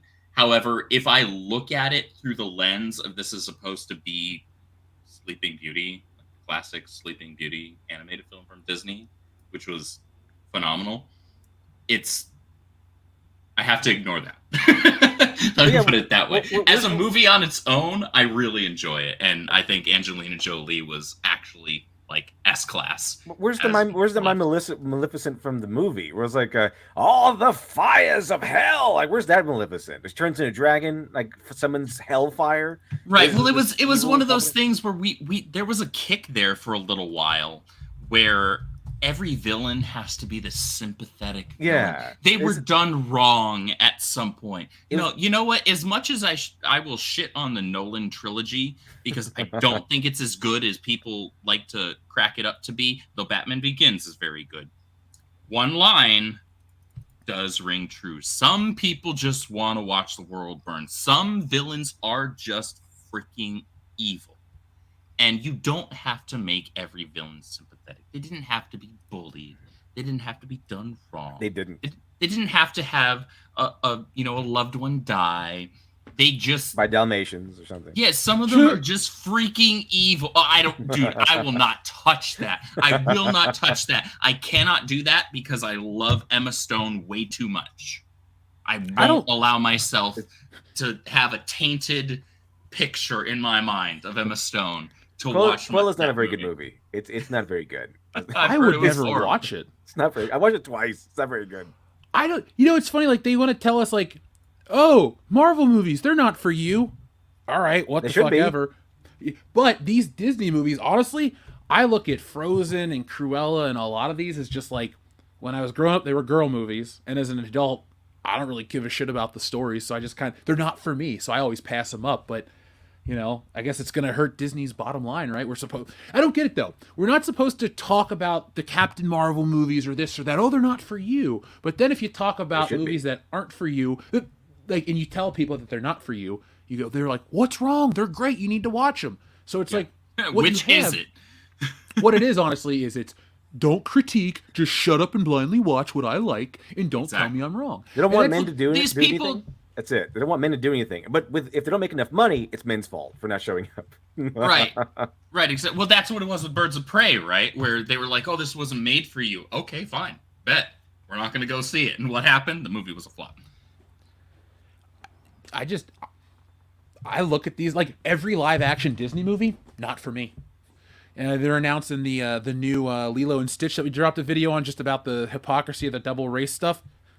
Like, I really wish some of these movies, they could make something that actually would appeal to me. Because I'm ready to throw money down at like Super Mario, but like 90% of the stuff they want to make, this is an obvious statement being obvious, but like Disney's a woman company. It's like the Disney princesses made them tons of money growing up. Now they just try to make everything they buy like the Disney princess stuff. It's like, what the hell was the Force of Diversity line that came out? They turned Star Wars into Bratz dolls. They had the Captain Marvel Bratz doll that didn't sell. Like, this shit just doesn't work. They keep trying to tie the brands together, man. It just doesn't work. Well, they don't tie them. I mean, Disney's a company that has built its entire empire off of marketing to little kids, but mostly girls. So when they try to expand to the boys market, they are completely lost. And like, well, we don't know how to sell to boys things, but we know how to sell to girls. So let's make the thing we bought to sell to boys, turn it into girls, and then problem solved, right? Well, we are now living in a world where they did that, and clearly it's the problem really cringe. Yeah. Nothing's fun anymore. So let's see. Music Man Zoso, or sorry, TLJ Screwjob says, just a thought I had about Frozen. So I'm completely wrong on that. Just say so, and I'll take criticism on the chin. Well, TLJ Screwjob, I think the panel agreed with you, man, and it started a whole interesting conversation. So thank you for both of those super chats. We greatly appreciate it. And then internalized misogyny. That's what it's called. Is that what I have for not watching these movies? No, women have that. If they agree with us, they have internalized misogyny. So they're still oppressed, even though they agree. Even though they agree, it can't be because we're right. It can't be because we're right. It can never be because we're right. It has to be something that disproves it. That comes from the age-old adage of just people being in relationships. The guy can't be right, so they're just like, hey, in movies you can't be right either. Thanks, Hollywood. I thought I had escapist entertainment, not more bullshit. Music Man Zoso says, hell yeah, Rian Johnson trilogy canceled. Dude, I'm happy too, but I didn't think they were going to make it. Did you, Andrew? Lit.Devil or ScriptDoctor? No, I thought it was canceled a long time ago. Yeah, the Rian Johnson trilogy is the Knives Out trilogy. That's what it is, and that's how they'll reconcile it. That's it. Although I was hoping. I mean, to me, Star Wars did at this point again. Like I want Steven Seagal in there, Nicolas Cage, whatever. There's still whatever in the pot. It's dead already. So go ahead, Rian Johnson, make your trilogy. I was like, oh man, Rian Johnson's not going to make his trilogy. You know how much money Rian Johnson made everyone with his horrible Last Jedi. Like he made an Changed my life. Made an entire genre of YouTubers. Oh, did you guys see that meme popping up that everyone, we all got our faces cut out and put in if we don't like the Captain Marvel trailer? I don't think so. Hold on, let me pull it up on screen. It's hilarious. Oh, I think I know which one you're talking about. Yeah. It was funny. I got I was reading it. They're like, "Who's the guy in the background?" I'm like, "Oh, me, thanks." Only one of the founding members of this community. That's fine. Hey, look it. They can put everyone else up front. I don't give a shit. Honestly, let them be associated with this stupidity. I just got the most views of it, so I'll just be happy with that. I don't need my face at the front. I'm not in it for ego. I'm also not on camera. Not because I'm afraid. I don't really have an interesting background behind me right now. It's like, hey, there's a Wokebusters poster and a closet full of really cool toys that I haven't opened yet. So that's why I don't do the camera. But let me share this meme with you real quick. I thought this was funny. And here we go right here. The Marvels is the most hated trailer on YouTube, and this guy named Dylan goes, and we know why. And there's a picture of a ton of us. Oh yeah, all right. Congratulations, you did it. Thanks, Dylan. I never knew what Mahler looked like until now. So apparently that's him next to Chris Gore and under. Oh really? I thought that was a random guy. Really? That's what I was told. I was like, that's who's what this? somebody in the comments said. Wow, I had no idea. But well, isn't this like Hollywood admitting an L? Like if they accept this whole narrative of all you guys banding together and destroying the Marvels trailer with downvotes. That trailer destroyed itself. Yeah. Like you guys did. I try to take a stance of calling things down the middle, you know, when it comes to entertainment and being fair. If something looks legitimately decent, I will call it as such. If something looks like dog water, I will also call it as such. And that trailer was horrible. There was nothing redeemable about that trailer. I like they shoved Nick Rekieta in like the upper left corner. Like, does he talk about this stuff usually? I thought he talked about law and like court cases and stuff. He doesn't touch on the culture stuff that much. Like he will, just not that frequently. Well, good job. All you guys band together and you destroyed the Marvels. I mean, this is kind of like if there's a Hollywood posting its L's online, this should be one of them, I guess. I guess we should tell everyone that, you know, all the people in this meme, folks, we're actually sleeper agents for Warner Brothers and Universal, and I'm actually a sleeper agent for Troma Pictures. If you're a horror fan, you know what that is. No, I just love how they want to blame the fans in general. Like, the fans are why this trailer has all these downvotes. The fans. Work fucking harder. Try to make a movie, make a show, make something we actually like. How many downvotes did Top Gun Maverick get? Fuck. Hold on, that's got a white guy as a lead. Let's pick a random-ass movie that didn't have a white guy as a lead, or a woman or something like that, and I'm sure it'll have a bunch of upvotes as well. The only other movie that gets a shitload of downvotes was Ghostbusters, and we all know why. Not because men hate women, but because it's a shit movie that didn't need to exist. I think people, these votes, these thumbs down, they have a lot of power, but they also don't have as much power as Hollywood likes to think. This movie was dead on arrival because nobody likes Brie Larson. There's a reason why she makes posts like, nobody recognizes me in public. No, the most self-aware thing I ever heard out of that woman's mouth was, I don't know, does anybody still want a sequel? Yeah, does anyone want me to play it again? Like, no. They don't want it. I was like, no, they don't, actually. Apparently not really. Like, it's got a lot of downvotes. In real time that no, we do not. I don't even hate it. I watched the trailer. I couldn't feel any real emotion. It's just okay. This is everything I expected it was going to be. I'm not going to watch it. I mean, it's still going to be awful. I'm not going to watch it. So it's just whatever. I don't care. I haven't even downvoted yet. I was like, okay, well that's a thing that exists. I never downvote anything because I just look at this and go, well, there's new content for 5 months, and welcome to all of our new subscribers. Like, you know, right. I take the honest business approach because I don't lie to the audience about shit. I laugh at all this. Every time I see Brie Larson open her mouth, I smile. Every time something stupid pops up, I smile. You know why? Because these people are, one, helping us grow, and I mean all of us, not just me, this personal channel, but like, we're all better off because they shoot themselves in the foot with crap. And you know, they say shit rolls downhill, right? Well, all this shit just rolls downhill and we all get above it. We don't care about this. These are bad movies that will die on their own metric. You know, At the end of the day, the dozen people in this picture, we're not actually going to kill this movie. Disney is, with their bad CGI and their bad storytelling and their bad acting and all this crap. But they want to blame a handful of people on the internet. You know what they should do is, if we hold all this power, they should pay us to shut the fuck up. I think each of us would be quiet for, what, $10 million each? So how many people are in this picture? 1, 2, 3, 4, 5, 6, 7, 8, 9, 10, 11, 12, 13, 14, 15, 16. All right, there's 16 of us. $160 million off the top is nothing. Less than what they spent on that flop Ant-Man and the Wasp Quantumania. Mm-hmm. Yeah, exactly. So just take another $160 million, cut it 10 ways, drop us each a check for $10 million, and then we'll all be quiet. But you know that won't happen because they want to be the victims. Isn't it? They want the scapegoat, is what it is. They want the excuse. They want the excuse. They know that it's not about sexism. They know that this shit isn't about racism. They want the excuse. That's why they always pitch these projects of being so diverse, of focusing on women, focusing on minority characters. They do that because then they get to have the knee-jerk default response of, oh, people didn't go see this, or people that did see this didn't like it because we had these people in.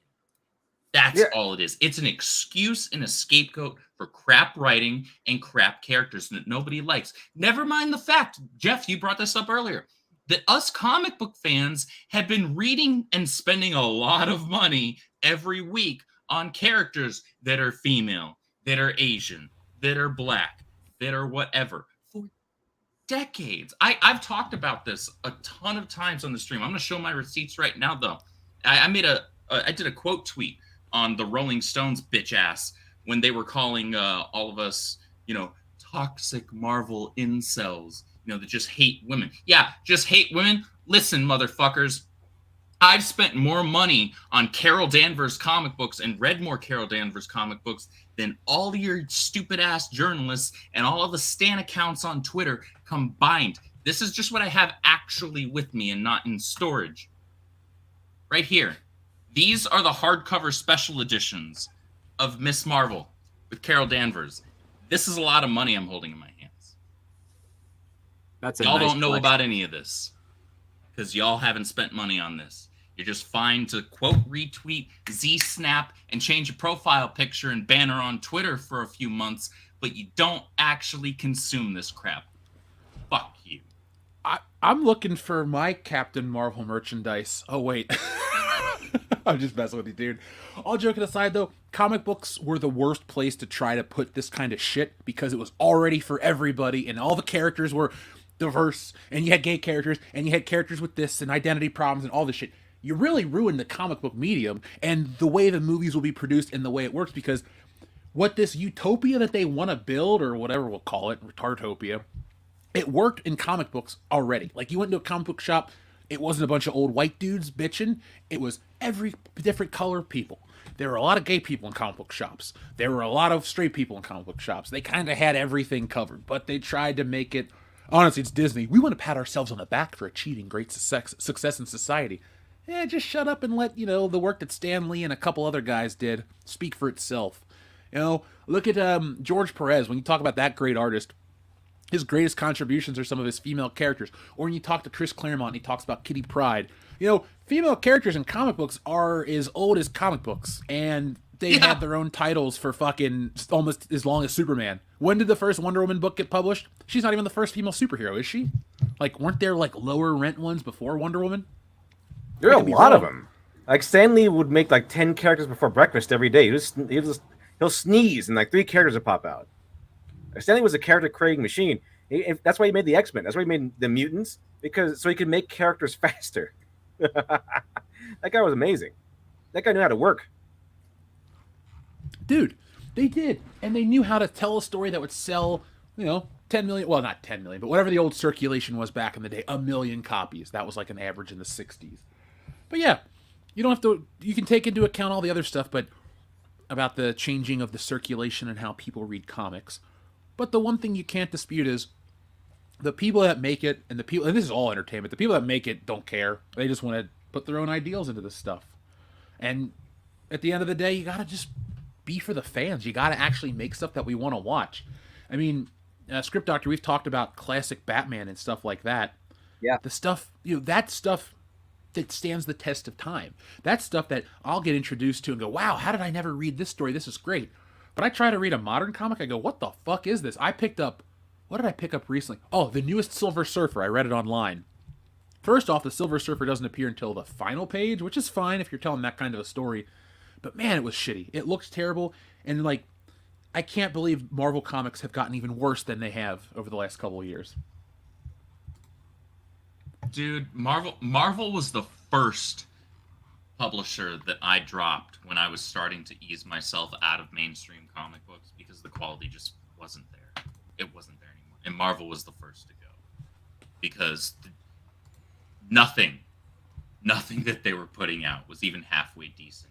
Nick Spencer's run on Amazing Spider-Man was a snooze fest. He built it with the first issue of his run.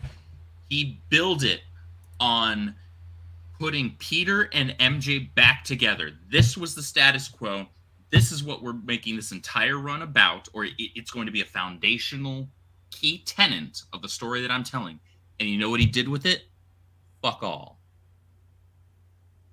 There was more development of Peter and MJ's relationship in the Amazing Mary Jane 6-issue miniseries than there was in Nick Spencer's entire run. And that's pathetic. Well, he's Mr. Captain America, right? That's that guy, so I'm not going to read his work. made Steve Rogers a fucking Nazi. Hydra agent. Brilliant. And it got people talking about how much the guy sucks. There is such thing as bad press. They say, oh, no press is bad press. I don't know. I think there is. No, there is definitely bad press. This isn't... people need to stop treating... These brands need to stop treating these IPs like it's the WWE. This is not a matter of, like, heels getting a freaking pop and getting energy from the crowd counting as being good, because the worst thing you want is no reaction, right? But heels getting a reaction, that's fine, because that's just part of the story that's being told. It doesn't work like anywhere else. Stop it. Now, I put this one on screen. Hardcore Bunny says, classic Batman plagiarized from the Shadow. ScriptDoctor, don't you love how much Bob Kane ripped off for Batman in general? Like, that dude didn't have but maybe one original idea, the name Batman. The rest was just taken from other people. All I have to say is thank goodness for Bill Finger for at least trying and getting, distancing Batman from the Shadow, which only benefited the character. I mean, they went as far as to make the Shadow an inspiration for Bruce Wayne later on. But yes, there was absolutely a lot of take there. Oh, yeah. I mean, the Shadow, at the time Batman was published, the Shadow was like one of the biggest pulp characters in print. It was huge. They already had a couple of serials out by that time. Radio show was taking off as well. It was a huge character. I mean, I don't begrudge people have being influenced by the Shadow. Bob Kane just really didn't try much. Bill Finger was luckily enough one of the architects to actually find ways to make this guy look and behave differently, along with some editorial at Detective Comics at the time, because again they feared being sued, especially when one of the Shadow books was almost verbatim plagiarized, which was oh, hold on a second. I actually have it physically here. One moment. See, I didn't even know that actually happened like that. I joke because Bob Kane stole, stuff from Da Vinci. He stole, I think he even traced other books. I've heard of that as well. It's Partners in Peril was the Shadow story that was stolen for one of the Batman comics, which is really just about business partners kind of screwing each other over and killing what have you. And Batman solved it by finding the original contract. And I'm going by memory off that one. But yeah, that's one of the... That's my favorite superpower of Batman's, contract negotiation. Yeah, well, it was because like the Shadow is very much a traditional hardcore vigilante who serves the ideals of justice. Batman was slowly being turned into more of a detective, a Sherlock Holmes style guy who then they just decided to say, hey, it would also be cool if we had the guy do a lot more fighting as well, because it's a visual medium. And I think that worked off. I like the fact that as the decades progressed, and especially in the latter end of the 60s and across the 70s, Batman did find more footing and became far more of his own character than a ripoff of the Shadow. And yeah, like he's influenced by Shadow, Zorro, a little bit of Doc Savage, I'm told, with regards to like the amount of knowledge that Batman retains. So yeah, I mean, if it weren't for the Shadow, we wouldn't have Batman, and I like both characters a great deal. So, do you think they'll ever be able to reclaim the Shadow and put him on film again, or is that kind of like destroyed after the 90s film? Condé Nast has been trying for a while. I do know a number of writers that actually have Shadow specs in their back pockets ready to go if an open writing assignment is released. there's a desire for it. I know among a lot of writers. Doc Savage has been a project in the works for a long time. It even had The Rock attached for it for a bit. And listen, these are old properties. They've been around for a long time. Some of them are actually getting close to public domain. So some studios definitely want to get the rights to them while they can, so that they can kind of, make some money off of that. But it's going to be really, really difficult because you have to convince the evil marketers that there's a possibility here. And I've been in meetings with some very important marketing heads that have literally told me to their face they don't know how to sell an original IP. And it's flabbergasting. It's like that's their job. It's like it's to have someone tell me that they can't do their job and then still being able to collect a paycheck. It's hard for me to wrap my head around. It's like, as I made a reference the other day, it's like going to a mechanic to get your oil changed, and the mechanic doesn't know how to do that and says, sorry, I can't do that, but you still have to pay me. That's marketing. That's my firsthand experience with them for a number of years between like 2012 and 2019 before the pandemic. Now, I want to know, how does one get one of those marketing jobs so I can just tell the other people they're stupid and then let the creative ideas actually get past me? Because my friend that works at Universal tells me the same thing all the time. And he'll tell me, like, specifically where a movie, like, let's say this movie was going to be this way. Then this marketing department comes in, and then it becomes the movie we all know and hate. And I love those stories because it's, folks, if you hate wokeness and all this crap from certain angles, that is where it comes from. Yeah, you got these creatives that want to put this shit in there, but there's a contingent of people out there that just want to write stories like they used to and get away from this stuff and don't even like it themselves. But the marketing people, from what I've heard, that's where the buck stops with all this shit. So if you want to know someone to blame them. But they're one key player into it, that's for sure. So the original ideas thing that they refused, or they said they can't sell.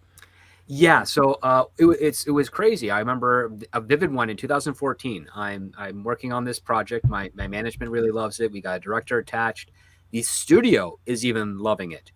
And all we had to do is go through marketing department, which means that they take a look at everything, all the concepts we got made for it. They look at the script, and they are supposed to come back with a proposal of how best to market the story. And it was a good 20-minute meeting where they talked about how much they loved it and they thought it'd be great and everything. And then they said, but we don't know how to market this. It has no original IP, has no associated IP with it. We don't know how to get the word out for this. We think that even the basic stuff wouldn't actually hit trending or be part of the conversation. So we are going to say we can't do this and suggest the studio look for another project. And that was the end of it. And it was really like shocking. And it wasn't the first time I had heard it, but it was like the one time where they literally told me all the reasons why they can't sell it. And my manager stopped me from pretty much saying, then what the hell are we hiring you for? And because you don't want to burn too many bridges in those types of meetings. But yeah, it was nuts. Like, they didn't even give me suggestions as to how they could better sell this or what I could put in there to make it more marketable. They're just like, no, we can't. We don't know how to sell this. We've never seen anything like this before or model to base it off of. And I'm like thinking to myself, it's maybe an original script, but it's not 100% an original idea. I mean, there's other things in the past that have done this before and have had with varying degrees of success. I don't understand why they couldn't just, do billboards, traditional commercials, radio spots, those types of things. That they were trying to come up with excuses that would be not worth the investment. That just seems stupid to me. Not your story, just the way they approach this. It's just like, come on. I mean, look, I would have been like, hey, in 1977, there was this crazy concept that no one wanted to believe in, and then it changed movies. This could be your next Star Wars. Like, do you want to have the next Star Wars, or do you want to have the next Action Jackson? That's like every other movie, right? Oh, Carl Weathers, this, that, and the other. Nobody talks about Action Jackson. People can't stop talking about Star Wars. It really just disappoints me because, I mean, I get business as you want to market it, you want to sell it, but you can sell any kind of movie if you really try. I mean, yeah, that's the thing. And back in those days, when Star Wars days, it was basically the studio goes to the marketing department, says, "This is your project. Get it out there. Do the best you can, and yeah, we'll see what we go." And they're like, "Yes, sir." And that's what they did. But now it's like, well, we can't do that. So the studio has to listen to us because otherwise they're just going to be burning money. it just stinks because, well, when do you think this, like, the idea or the desire to do new stuff stops? Because it's, for me, from my perspective, it feels like there's this timeline of new ideas, new concept, new properties. This happens. And then in the mid 2000s, we just start rehashing the same shit. And we're just in this circle of the same stuff. I love the Power Rangers. I'm a geek for this stuff. I'm a big kid. Even I admit, like, a revival show now? Okay. Like, can we get something else new? Like, I get it. This is a kid's show. It's really not for me. But, like, in general, we just keep making the same movies over and over. Oh, we're going to do another sequel to this. Or, oh, another one of those. And I'm the biggest fan of some certain properties. But even there's a limit for me. It's like, a serialized character like a Spider-Man, you could tell a million stories and make a million movies because he has literally thousands of comic books. It doesn't matter. Sure. Well, like if you're telling like the Jurassic Park story, how many fucking times can you tell the story of dinosaurs escape from the park, dinosaurs need to get put back in the park, there's black market dinosaurs, there's bullshit. Like, it's the same story. They just keep... Jeff, the answer is that they shouldn't make any more.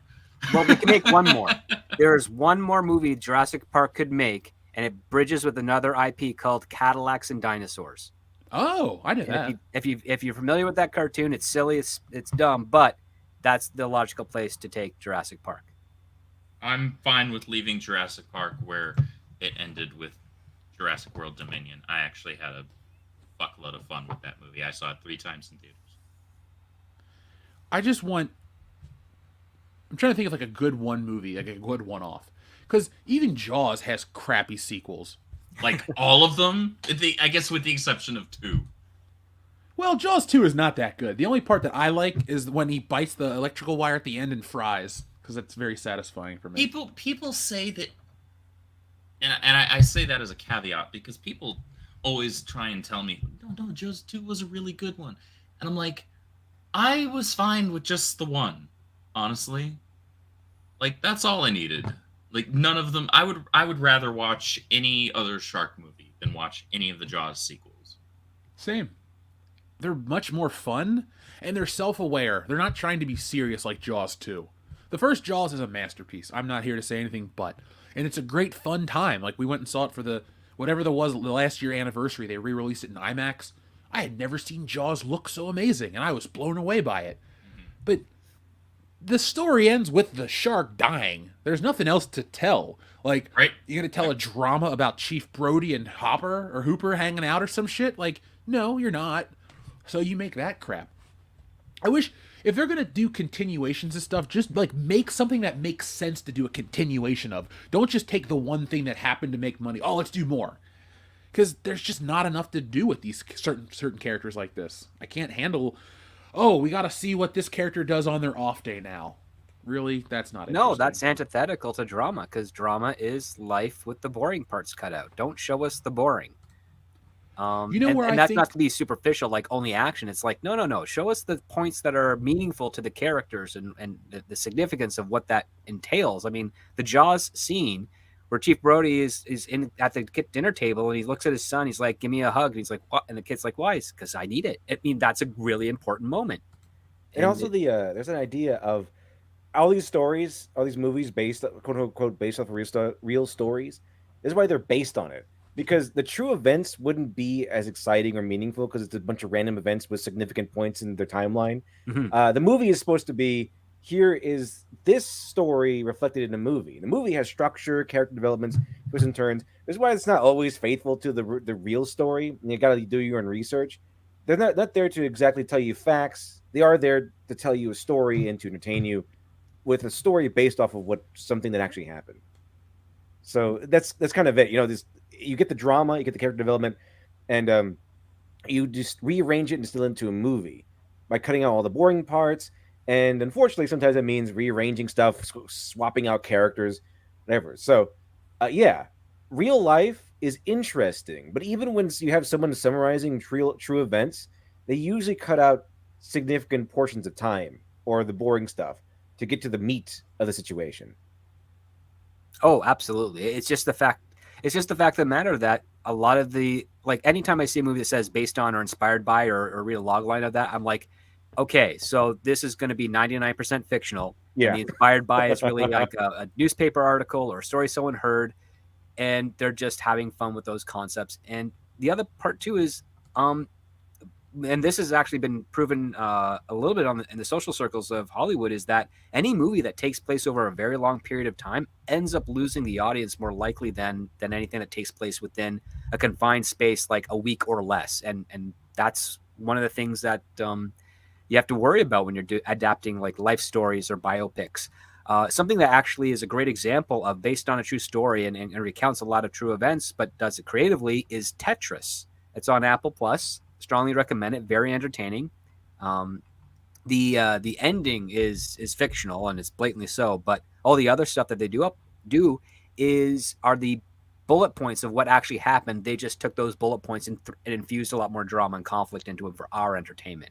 But I strongly recommend watching Tetris. Great film about just getting the rights to Tetris so they can put it on sale throughout the rest of the world, because it's a Soviet-owned video game. I need to watch that because a couple years ago, a YouTube channel did a pretty deep dive into oh yeah, I know that Tetris. But I love Tetris. I have a handful of versions over the years, and I have the same. Folks, if you ever watch me play Tetris on a stream, I have a specific move. I'm never going to play against you, so I'll spoil it. But I do the whole. I reserve the long blue columns, and I build everything up and keep one row open, so when I get those blue columns, I do double Tetris and beat the computer. It always works. Oh, so, wow. yeah. Look at you playing 5D chess over here. I learned it from... this is the lamest place to learn it, but I got the demo on the Switch, and I never wanted to upgrade, so I was like, I can just play Tetris. If I just keep restarting the game after each demo play, it's like a full game of Tetris. So I think I got into that for like 3 years straight. I would just play that version of... Wow. It's like Tetris Puyo Puyo Pop. I think Puyo Puyo Pop's stupid. I don't like those types of bubble bop games. Yeah, that's not my bag, like, at all. Interesting point brought up here that you highlighted, Jeff. Did you know that Jaws is based on a true story? Yes, and actually, here's a fun fact: it was based off of bull shark attacks, not a great white. Yep, adapted into a novel, which did okay. But they thought that the great white looked more menacing. They're not wrong. It's true. Yeah, it's true. Stuff of nightmares. But funny enough, the great white isn't as aggressive as bull sharks. Bro, I'm staying out of the water if there are sharks involved. I'm not tempted. Dude, I'm pretty sure I've said this on this stream before. I actually enjoy watching shark movies, but sharks are the one thing on this planet that terrify me. I don't do sharks. I don't do sharks either, man. I've come down a little bit because I was like, I'm not going to get in the ocean. I'm like, yeah, I'll get in the ocean. That's not a problem. But the reason I was hesitant about the ocean wasn't because I was deathly afraid of Jaws. When I went to Virginia Beach in 2004, I was like, I still had that shark phobia. And then I shit you not, the next week, a very famous shark attack on the beach happened where we were. And so fuck that. Forced my fear. Yeah, it was messed up. Like a kid's on the shore and a shark like bites his arm off and he loses so much blood he has brain damage and is fucked for life. And that just story that stuck with me because I was like, I was there the week before. And so that is all my nope. Yeah. There is I have no more nope left to give out. That is all of it's gone. No more nope. No, Script. I had never heard this about the movies that take place over a shorter period of time have more of an appeal, but I've always felt that. Like, actually, some of my personal favorite movies take place over short periods of time and in less locations than your average movie. Mm-hmm. But I wanted to pull up some of the list of like the highest grossing films of all time, and there's a decent amount of them that do line up with that. Like, The Avengers takes place over the course of just a few days. Top Gun Maverick's a short period of time. You get some of them like The Last Jedi. Isn't The Last Jedi just a couple of hours? Yep. Or a day or two? At least a day because... no, I didn't give enough time of my life. They go to 2 different planets. So... I will say this. That's one of the movies where it takes place over a day, a short time on screen, but feels like watching it for the whole day with the audience. I mean, shit, isn't Jurassic Park just a day? Yeah, Jurassic Park not is even a full day. The first Jurassic Park is hours. like... no, the first Jurassic Park is a little over a day, I think. They definitely, like, they start in the afternoon. There's a thunderstorm. They sleep in the tree, and then that morning they make their way back to the thing. So I think it's like, yeah, under 24 hours. Okay, yeah. So it's within the span of a single day. Yeah. Yeah. You know, Dr. Coffin Nails, for fun, I've always tried to figure out. I'm not always tried to, but like, they don't really tell you how many days Star Wars takes place. So I used to always go on like, oh, it takes place over, I think, was it 4 days? Because you see the night cycle twice and something else. I think, at least in my opinion, when you don't know how long time has passed, but the movie moves at a nice pace, it creates, like, I guess, a paradox in a way. Because like Empire Strikes Back, how long are they actually on the run for? How long does Luke train? It feels like it could just be a few hours, but the story says it's a couple days. I don't know. But I kind of like that storytelling where you're not, I don't know, you don't really pay attention to that. You're just so focused on the continuation that it just works. You guys have that where you like, sometimes the day-night cycle or the time of a movie not being noticeable makes it more enjoyable for you? It can be, because it means you're kind of like getting lost in the story, and that's a great thing to have happen to you as an audience member. That gay Irish girl 1, 2, 3, 4 Back to the Future took place over 30 years. I don't know what you're talking about. 1 week for Marty McFly's time. Yes. Yeah. One lived week. And technically, it's like, if you look at it from a certain point of view, Back to the Future just takes place on a weekend because Marty gets off school Friday night, and on Sunday morning he's going to brunch, but he's already time traveled 3 separate times. So like for him, he's been gone for so long, but he's like, it's only Sunday. Shit. Yeah, by the end of the trilogy, Marty McFly is 3 weeks older than he actually was in relation to the calendar. Yeah. Do you think he'll celebrate his birthday differently? Probably not. Now, do you prescribe to the whole ripple effect where it's like, you know what the ripple effect in time travel movies is, right? Yeah, but it only goes in one direction, unlike what Flashpoint tries to argue.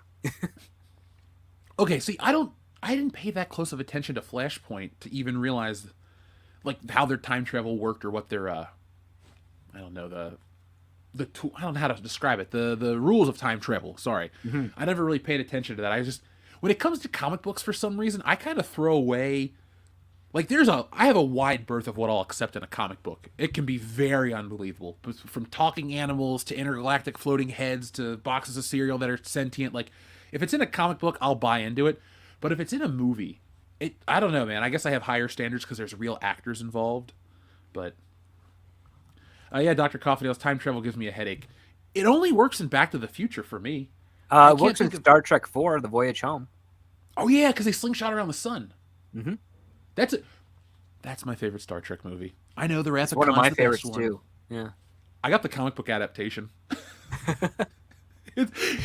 I bought it at a half-price bookstore, and it was like fairly mint condition, and I put it in a nicer Borden bag and put it up. I'm like, this is a special Star Trek comic book to me.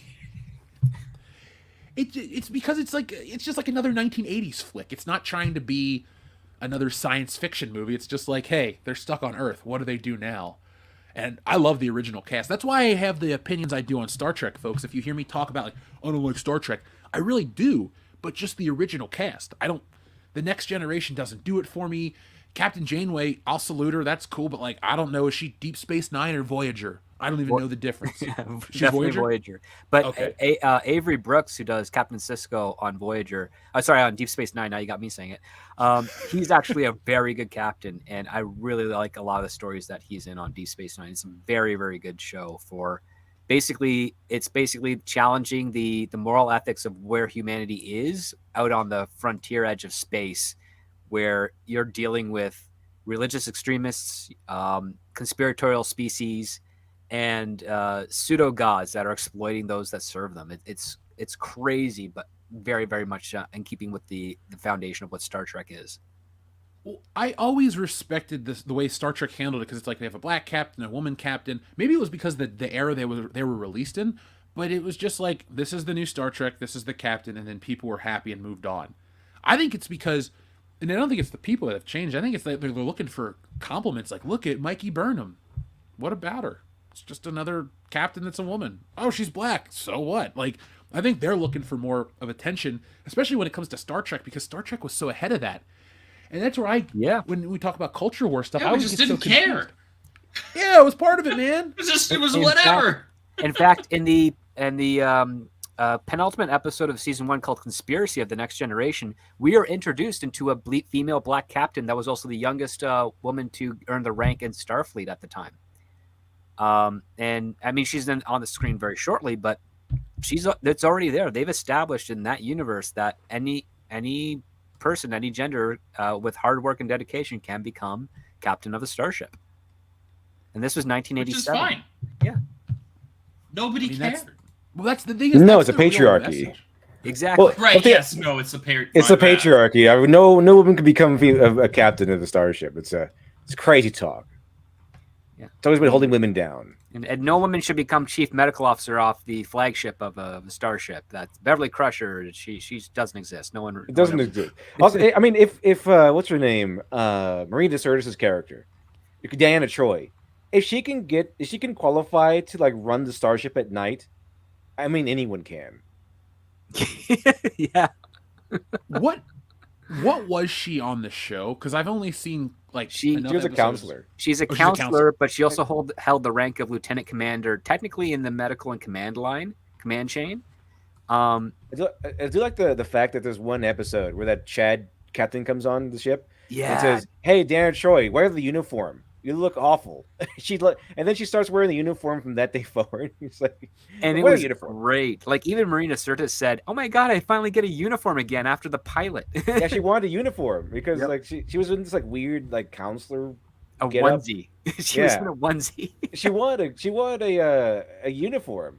And also, I do like the fact that SS Debris points out that it just beams confidence when your Starfleet captain has to have his counselor right next to him all the time.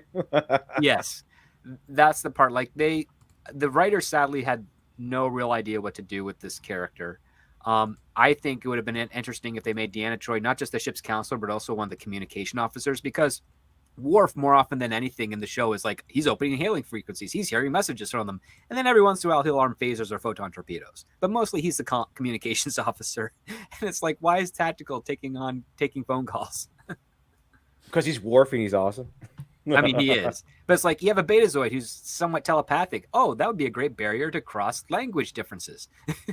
He would be. Oh, wait. Speaking of Worf, one of my favorite Worf moments is when they're facing that like very soft age Rambo guy, and he's kind of escaping, and he sets a phaser to blow up, and then you hear the phaser going zzz, ready to blow up, and Worf goes, "Evacuate the hallway," and he just calmly walks into the elevator while the his phaser is about to blow up, calmly just takes it up as it's about to explode and deactivates it. Like what the magnitude of this man's balls.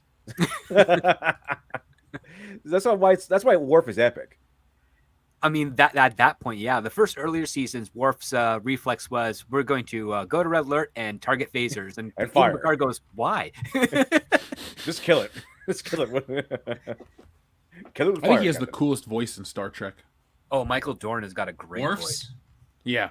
Yeah, Worf is cool as shit. Like when I was a little kid, see this kind of shit just speaks to the fact that all of this like racial or gender division crap is all a recently learned trait. Because growing up, look, y'all, hold up.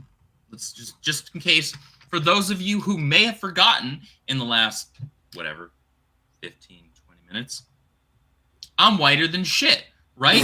Look, You're actually as white as I am right now. I'm even more white because of the fucking lighting. So let's correct that at least a Are little you a bit. vampire? Oh, you Plead can't the answer fifth. that. I plead the fifth. You may or may not have to invite me in if I ever come to visit. No, real talk though. This is learned shit. Back growing up in the late 80s, early 90s, dude, we've talked about this on this stream before. I was growing up watching The Jeffersons, Fresh Prince of Bel-Air, All in the Family. My family looks like, well, except for my dad, because he's Peruvian and Albanian. He's a little bit darker than me. But that aside, white. We didn't care. Worf was an awesome character. I loved Worf. And I'm not even a Trek guy to begin with. I've said this before on the stream. I'm not a Trek guy, but I watched the crap out of Next Generation growing up as a kid with my parents. Worf was one of my favorite characters. In fact, he was probably my second favorite character behind Picard. And then probably Data, honestly. honestly. And then Geordi. No, Geordi, then Data, actually. So yeah. All right, did Sorry you for actually Geordi. like Geordie LaForge, or did you just like Reading Rainbow and went, "Oh man, LeVar Burton from Reading Rainbow is on No, Star dude, Trek. I gotta No, watch." real talk. I didn't realize this. So I didn't realize. Hey, this is a credit to Clark Kent right here, in that fantastic disguise that he had. I didn't realize that was the same dude until several years later. When someone was like, "Yeah, this is the same dude as Star Trek," and I was like, "What?" And they're like, "Yeah, look." And then because I'd never bothered to look at them side by side. Because to be fair, growing up as a little kid, I didn't watch Reading Rainbow. Like my sister mainly watched that. Like I saw episodes of it, but I wasn't like I was too busy coloring and shit. You know, I watched Reading Rainbow a lot. Paying attention. Same. That was the show, Also, man. And like I remember one, it, too. but I wasn't like watching it and paying attention to it religiously. And so it wasn't until somebody put photos of LeVar Burton side by side of him in Reading Rainbow and as Geordi, and I was like, "Oh no shit, look at that!" Like I had no idea until much later on. But yes, I like Geordi a lot. I really like Geordi. Speaking of Geordi, I like the early episode of TNG, where they had to have a guy die because they encountered Nagila, who was like a very powerful entity. So they swapped out Geordi with another similar-looking black guy, so he could die, and Geordi could live. Yeah, that was I think that was, if it wasn't first season, no, that was second season because Dr. Pulaski was there. So they already promoted Geordi to chief engineer because Geordi was created as an ironic character that a blind man is piloting a starship. Yeah, and it's pretty funny. It was pretty funny, but they were running out of things to do with Geordi, and they realized, oh, we don't actually have a chief engineer character, so let's just do that for Geordi. And I like him a lot because he is the guy who strikes out with women all the time. Like he just had to can't fall in get love a with the break. ship and stuff. I do like Geordi. I mean, I like the character. Mm-hmm. A lot of fun. But yeah, he always gets in fights with Wesley and stuff. There's one time where he had a conflict with Scotty because they found Scotty trapped in that transporter thing. Yeah, and I like the clash of ideals between them, where Geordi would just tell Picard exactly how long it's going to take to complete a project, where Scotty was like, "What? That's the actual amount of time it's going to take." It's would tell him like double the time, so you look like a miracle worker. yeah. Scotty had the system down. Well, I think the best part is when Geordi's saying like the specs say we shouldn't push it too much, and Scotty's like, "Nah, forget it. I wrote the specs. You're always safer on paper." I wanted to ask you guys about the question on screen because I thought this was, or just a point they made is, and agreed. I never thought about race with my favorite heroes until recently. I didn't. I mean, I never did. I still me don't neither. really. Dude, Jeff, you and I are the same age. We grew up with Justice League, the animated series. Our Green Lantern growing up was Jon Stewart. Jon Stewart was epic. Yeah. Even though Hal Jordan is ultimately my favorite, I love Jon. And we also grew up with freaking Storm in the X-Men. And she's like one of the most badass of all of them. Yeah. Dude, We didn't care about this stuff. What was it? No. Cisco and DS9. I watched Cisco and DS9 long time ago. I just saw that he was an awesome captain. I didn't care about his race or anything like that. And he was also a cool dad too. Like that was like he's like the only Starfleet captain I know that has a kid, like from the main series anyway. Yep. I mean, Captain Kirk probably has a ton of kids. We just don't know about. Yeah, we it don't yet. know about him. He's got probably maybe 6 because he doesn't kiss as many women in that series as you think. People are conflating that with T.J. Hooker, where Shatner and T.J. Hooker is hooking up with a woman almost every episode. Avery Brooks is kind of based on it. Like so they ask him, "How's it feel to be the first black captain?" He's like, "I don't know. I don't see myself as the first black captain." He goes into that whole analogy of like I don't wake up every day saying today I'm going to do a brown male thing. Like he doesn't say that. Like he doesn't think that way. That's the example he uses. Like I don't wake up every day saying I'm going to do a brown male thing. I just do it. Yeah, he more actually people made had an that argument. attitude. Well, it's like when Morgan Freeman made that statement, right? It was like, stop fucking talking about it. Yeah, well, Avery Go Brooks said away. you cannot act a color, and that's absolutely true. Actors can't. It's impossible. You just do what the character is required, and you also have to push back on the idea of the stereotype based on skin color because that's I mean, it's a false equivalency of sorts. It's every character is their own person, and maybe they have some traits that are shared with other people that are similar to them, but they also have traits that they share with other people that aren't. And it's those differences and the individuality that makes the person interesting and not the conformity. Well said. I mean, I'm thinking about what Delta said more, and it's kind of sad that, you read articles and you gotta oh, the white character or this or that. It's like, if America, let's just use America, was so race obsessed 30 years ago, how would people like Eddie Murphy been the decade's biggest star in the 1980s? Like, Dude, Yeah. he was he outgrossed the big Ghostbusters. thing. Yeah. It's like, and the thing is like, oh, but it's a different time. People would say, well, more black people came out to support it. That's not necessarily the case though, because like, if that were the case, Tyler Perry movies would all be record breakers or this or that. It's like, sometimes race isn't a thing. Not It's even just you gotta that, go above but it. think of simple math. They're a minority. They make up a fraction of the overall percentage. It ultimately would not be that demonstrable of a difference maker to where you could say, oh yeah, it's only because of this. No. It's because, look, if only white people went, or if only black people went and saw Black Panther, the movie would not have done as well. No. But It would've made a everybody couple went $100 and million saw and that's Black Panther. Heck, everybody went and saw Blade. Yeah, Yeah. absolutely. Dude, I saw that shit in theaters. It's really, I mean, if there's a nefarious reason, there's a nefarious reason, but the press goes on and on about the racial differences. We had achieved the getting over that shit literally 30 years ago. Like, Dude, we got over a that movie hump like- in the 90s. yeah, I was saying, like a movie like care. White Men Can't Jump. People are like, you can't make a movie like that today without it being too racially charged and pissing people off, because people would turn it into something that it's not. But you watch it from, was it 93 that movie came out? All right, you look back and you laugh. You look at Cool Runnings, you look at these movies. It wasn't necessarily about the race of the characters or anything like that. It's like good people were good people, good characters were good characters. It kind of taught you the message of like, you look beyond the superficial. And goddamn, the superficial, like, it's like we build up the wrong level of superficial and we tear down the good version of like what we're supposed to look for. Like for everyone that wants to, we got to put Lizzo on a pedestal because she's a certain image. All right, well that doesn't really promote what you think it promotes. Get there a are strong other people pedestal. out there. Double platform. Oh, wow. Yeah. Ugh. Oh, dude. If she's in the... That was such a dumb casting choice. Sorry, I'm not going to go back into the Star Wars stuff, but goddamn, man. It's just... Can you guys think of a weirder casting choice for Star Wars? Madonna.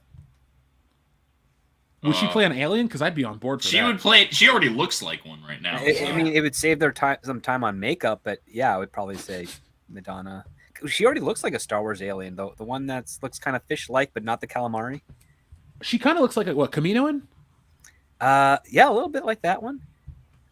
There was another one too, but I can't remember the species. I have forgotten more about Star Wars since 2014 than most people ever knew.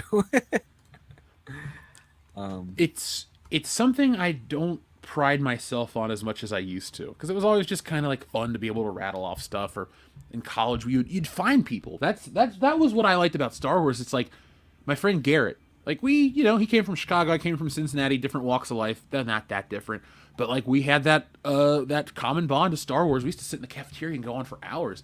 Nowadays, I'd be embarrassed to talk about it, like, because you can't have the conversation because people go, oh, this or that, and you're like, I don't really like that one, and then you got to get asked, are you a sexist or a racist if you don't like Rey? It's like it takes the fun out of all this. Yeah, me, I don't like female Star Wars characters. Who likes Padme and Mara Jade and Leia and Bastila Shan and Satele Shan and any number of the other female Old Republic characters that I could list off. I don't want women in Star Wars, apparently. Never mind the fact that I just ordered a $30 Black Series action figure of Bastila and a $95 statue of her. Nope, You can't bigoted have women in my piece of Star collector. Right? My misogynistic side showing. I mean, I am kind of misogynistic. Not really. But I pre-ordered some Indiana Jones figures, and literally the only one I didn't get was the woman. I didn't get, what's her face? Phoebe Waller-Bridge from the new movie. Yeah, but you have justification there. Nobody wants that. I got Marion, so I mean, I did get the other woman character. They made. Marion's great. That's where they lose me when it's like, oh, you don't. It's like you have to like all the women characters. Look, Captain Marvel fucking blows. I'll stand by that every single day of the week. But Black Widow's legit, and I'll fight for that one.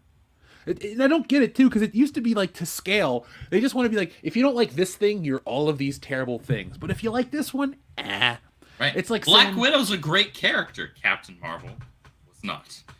Yeah, she's not. But if only Black Widow's movie was as good as her character. Oh, that was such a missed opportunity. Yeah. That I took as an insult and a disrespect. It's like, you guys claim to want to be uplifting women, but the first major female hero in your entire movie franchise, you didn't give a movie until after her character had been killed off, continuity-wise, and the movie was shit.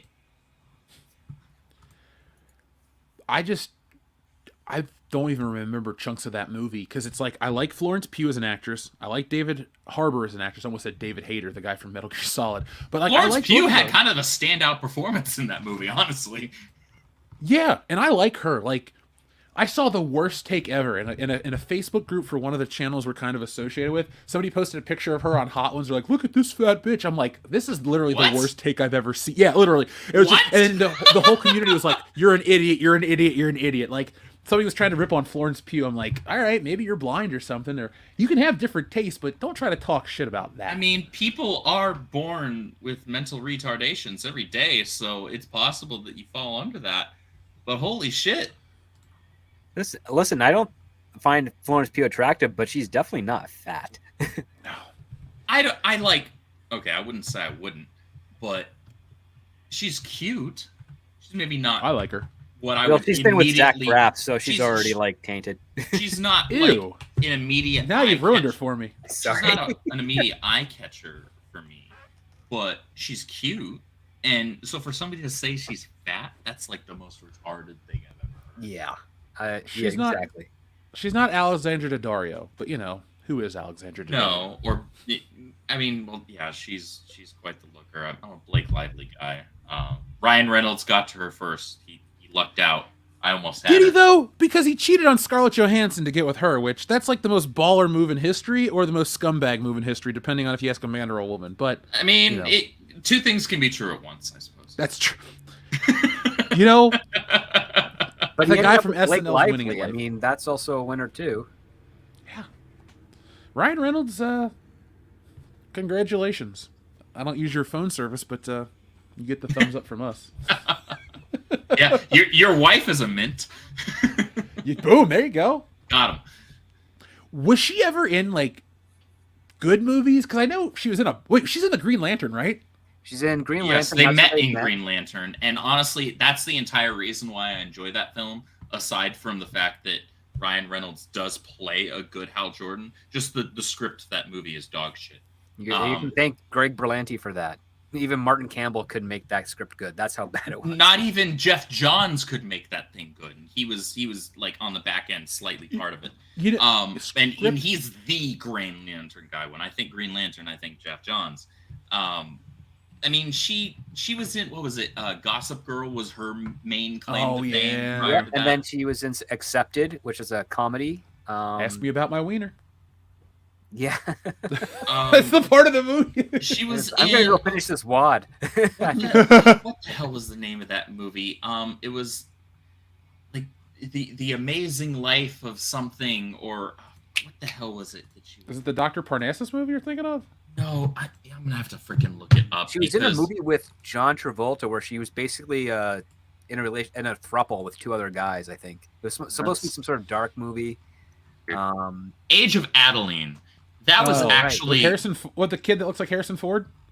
Did he look like it? I don't yeah, remember Anthony. I just remember it being nuts. one of those movies where it was like my lady at the time, like we went and saw it in theaters because she wanted to see it, and I was like, all right. And like internally, I was like, all right, it's Blake Lively, and it was actually quite a good movie. I enjoyed the hell out of it. And she was also in The Shallows, which is one of my favorite shark movies. That's a decent one. I just forgot about her filmography, to be honest. She doesn't have that much that stands out, honestly. That's why. No, she's a very satisfied woman with her husband of Ryan Reynolds, and I think they're up to 4 kids now. Oh Good yeah, for them. Yeah. she was in the Script- town. I didn't realize she was in the town. I just started watching that the other day for the first time. That's a good movie. It is a good movie. Script, I'm glad you brought up Martin Campbell, though. I don't think enough people realize that Martin Campbell not only rebooted Bond twice, but he made a wonderful Zorro movie. Like, up Yeah. until his Green Lantern stuff, when I saw the name Martin Campbell, I would get excited because it's like, well, he's made 3 awesome movies. What else is he good? Like, okay, look, I know he's made more than 3 movies, but like what I had seen growing up, Yeah. GoldenEye's a winner. Casino Royale's a winner, no matter how much I shit on Daniel Craig. And the Mask of Zorro, that's like an unsung classic. The Nobody Mask of talks about Zorro's that. fantastic. Yes, that's a great movie, man. It's The sequel wasn't. With Antonio Banderas. The sequel was written by Alex Kurtzman, so that's why it sucked. But Okay, that makes the sense. Mask of Zorro is a great model for how you properly pass a torch, and do it well. I mean, so Antonio Banderas' character, Anthony Hopkins' character, Rafael Montero, they all 3 have very specific independent goals of each other that happen to overlap because one is a revenge plot, 2 of them are the revenge plots, and the other one is just greed. And the 2 revenge plots end up morphing from revenge to just doing what is right, which is stopping this guy from exploiting slaves, so that they can control and create their own country that would literally be totalitarian. It's just a fantastically done movie. I remember seeing that when it came out. It was a really awesome movie, and that the idea is still holds up. It's really interesting because it holds true that this is how you pass. It does show you how to pass down a role from the main hero to the new hero. You got Diego de la Vega passing down the role of Zorro to Marietta, I think is what it is. Alejandro Marietta, yeah. And so after that, when you go to the metric of that movie and everything, how it's done and the way they do it, it holds true to my theory that they could have made Ray work as I think like characters like Ray, things like that, work as someone who would take on the mantle. It's just that they did it incredibly wrong and disrespectful. Like if they would have, my theory is that if they would have, for example, gotten Ray and had her find Luke Skywalker in the first movie and then had her actually train, not just wave a stick around and beat him up, but like actually train under Luke Skywalker, fail, look to him as a master, kind of maybe there's like a confrontation there where she's so strong and independent that she doesn't want to learn from anybody, and so Luke Skywalker has to like kind of maybe break that sense of her where she can accept others. It might be a character element or something, character growth. But the idea is, if they forged a bond, if they wrote a bond between Ray and Luke from the first movie to the second, and then the second to the third, and she was legitimately instilled as his apprentice, where she fails, she learns to appreciate him, things like that, then it would feel more appropriate when he passed on a legacy to her, a role to her, like you are the one that'll pass on the Jedi or whatever. Maybe not. It might not have gone over completely well, but it probably would have been better than what we got. Because what we got was she finds Luke Skywalker in the second movie, kicks him, and steals his spaceship or something like that. Yeah, see, that all of that is predicated on them having been okay with a female lead having flaws.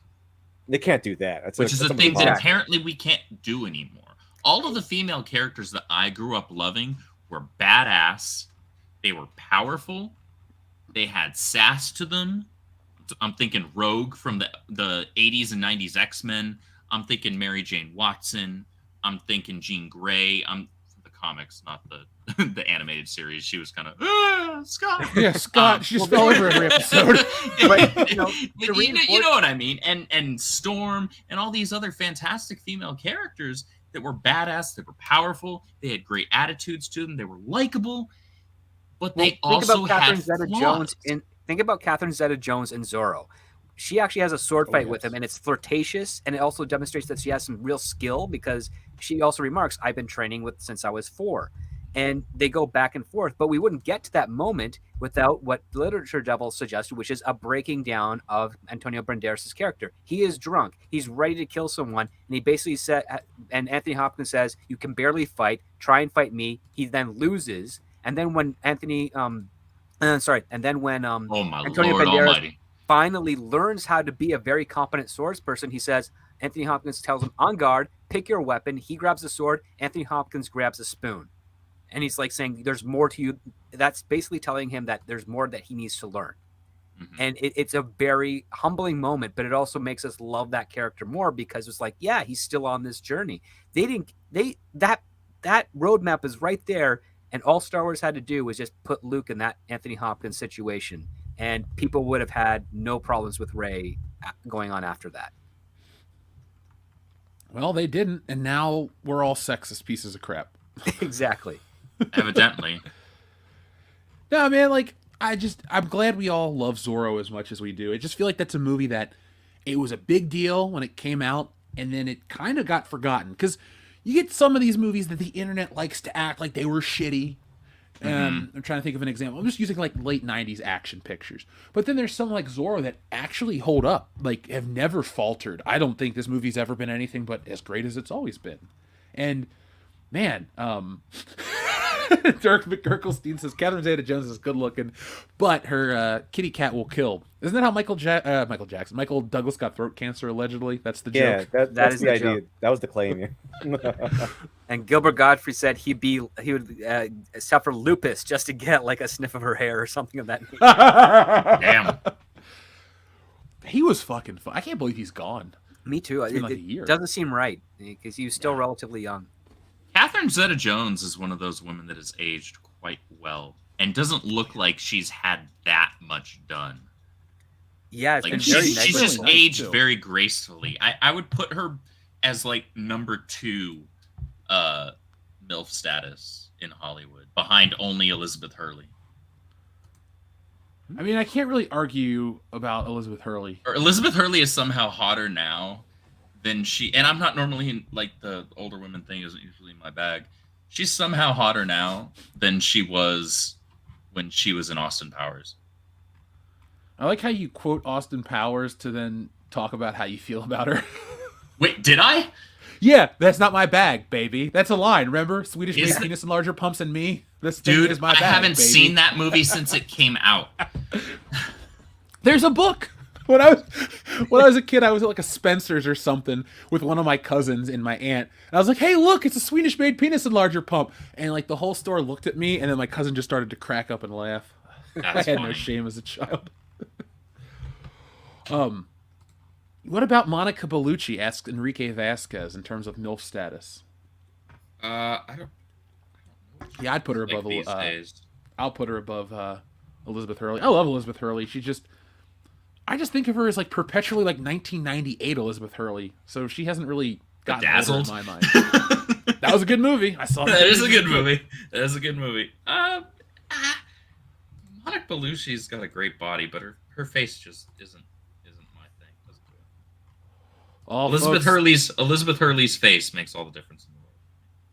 She's a And beautiful, part of it might be the British accent. I mean, that goes a long way for me too.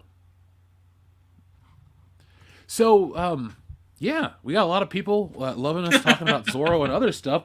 Let's check in with the audience real quick because they got some questions and stuff we'll want to talk about, so we don't have to make this show 9 years long. ScriptDoctor, you've picked a button, right? Or number Sure. between 1 and 69. Have you picked one? No, let's do 23 today. 23. Got it. 1, 2. There we go. Right. What's that smell?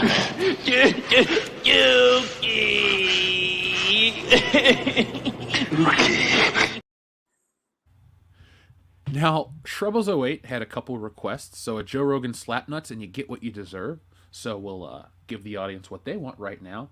So here you go. Did you see that guy accidentally hit that moose with his car? Oh, I didn't realize that would turn it off. All right, let's let that moose get hit by the car. Sorry, folks. Didn't mean to get you ready and then do that. Did you see that guy accidentally hit that moose with his car? No. Holy shit. Jamie, pull that video up.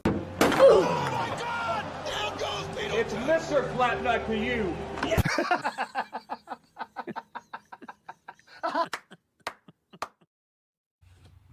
Elizabeth Young, Outstanding. you have good taste.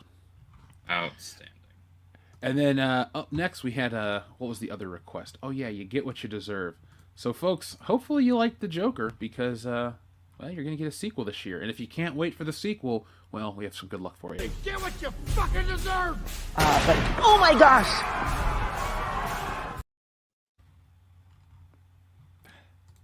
Oh, I never get tired of seeing that. So thank you, folks, for sending in your requests. Now, we already pressed that one. Oh, all right, here's a fun one that we don't get to press often.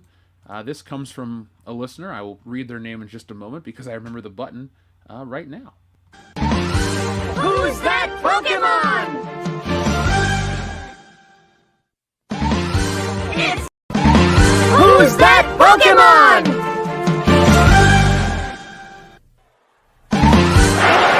It's me, Austin! Oh, son of a bitch! The best part of that whole clip is JR going, Yes. son of a bitch. That's the best part of that whole thing. Thank you, Adama. Dude, if I ever meet JR, I'm just going to tell him that straight up. Dude, it's me, Austin. I'm going to ask him if he'll say it for me. Yes, you have to. God, that would be so much fun. Yeah, now I want to watch some wrestling. So thank you to everyone who's joined us tonight. TLJ Screwjob says, I'd ask for WWE buttons, but not good luck, so Dookie. Sure, we'll press the Dookie button for you, even though we just pressed it. Folks, we hope you like Dookie, because you're about to get some more thanks to TLJ Screwjob. So here it is, right. Where are you at, Hulk Hogan? God damn it, come back. There you go. What's that smell?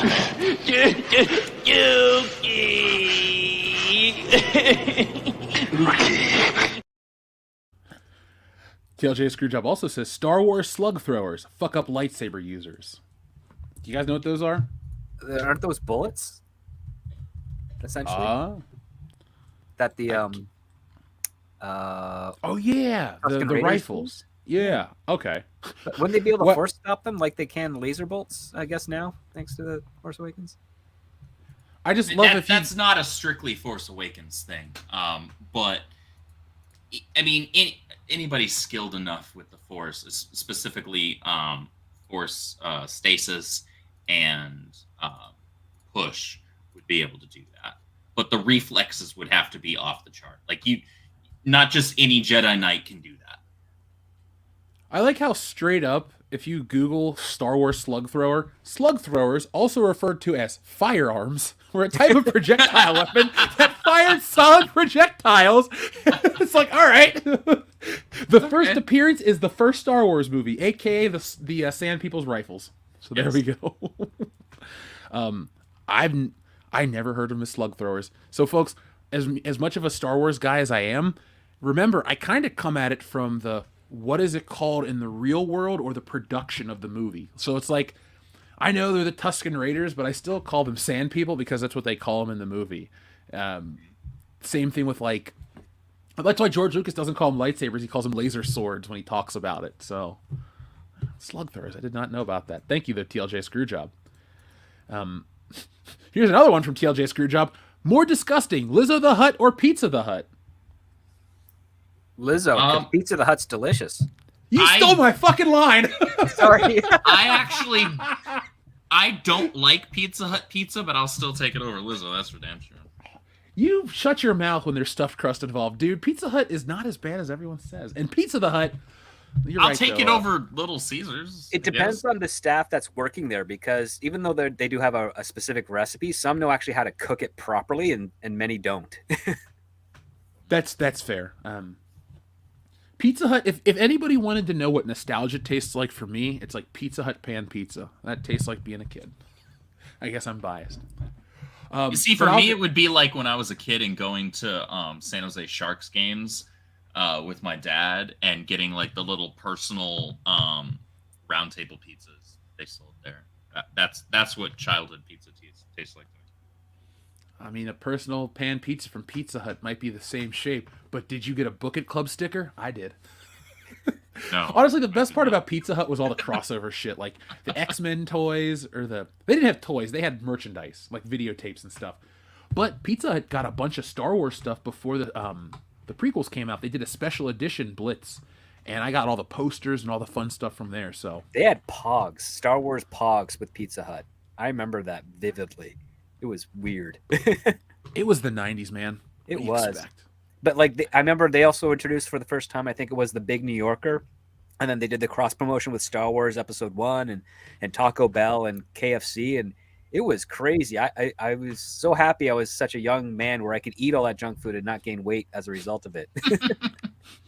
I would be like, Mom, because Mom's a great cook and all this stuff, but I'm like, Mom, Star Wars is back. Can we get Star Wars Taco Bell? Can we get like?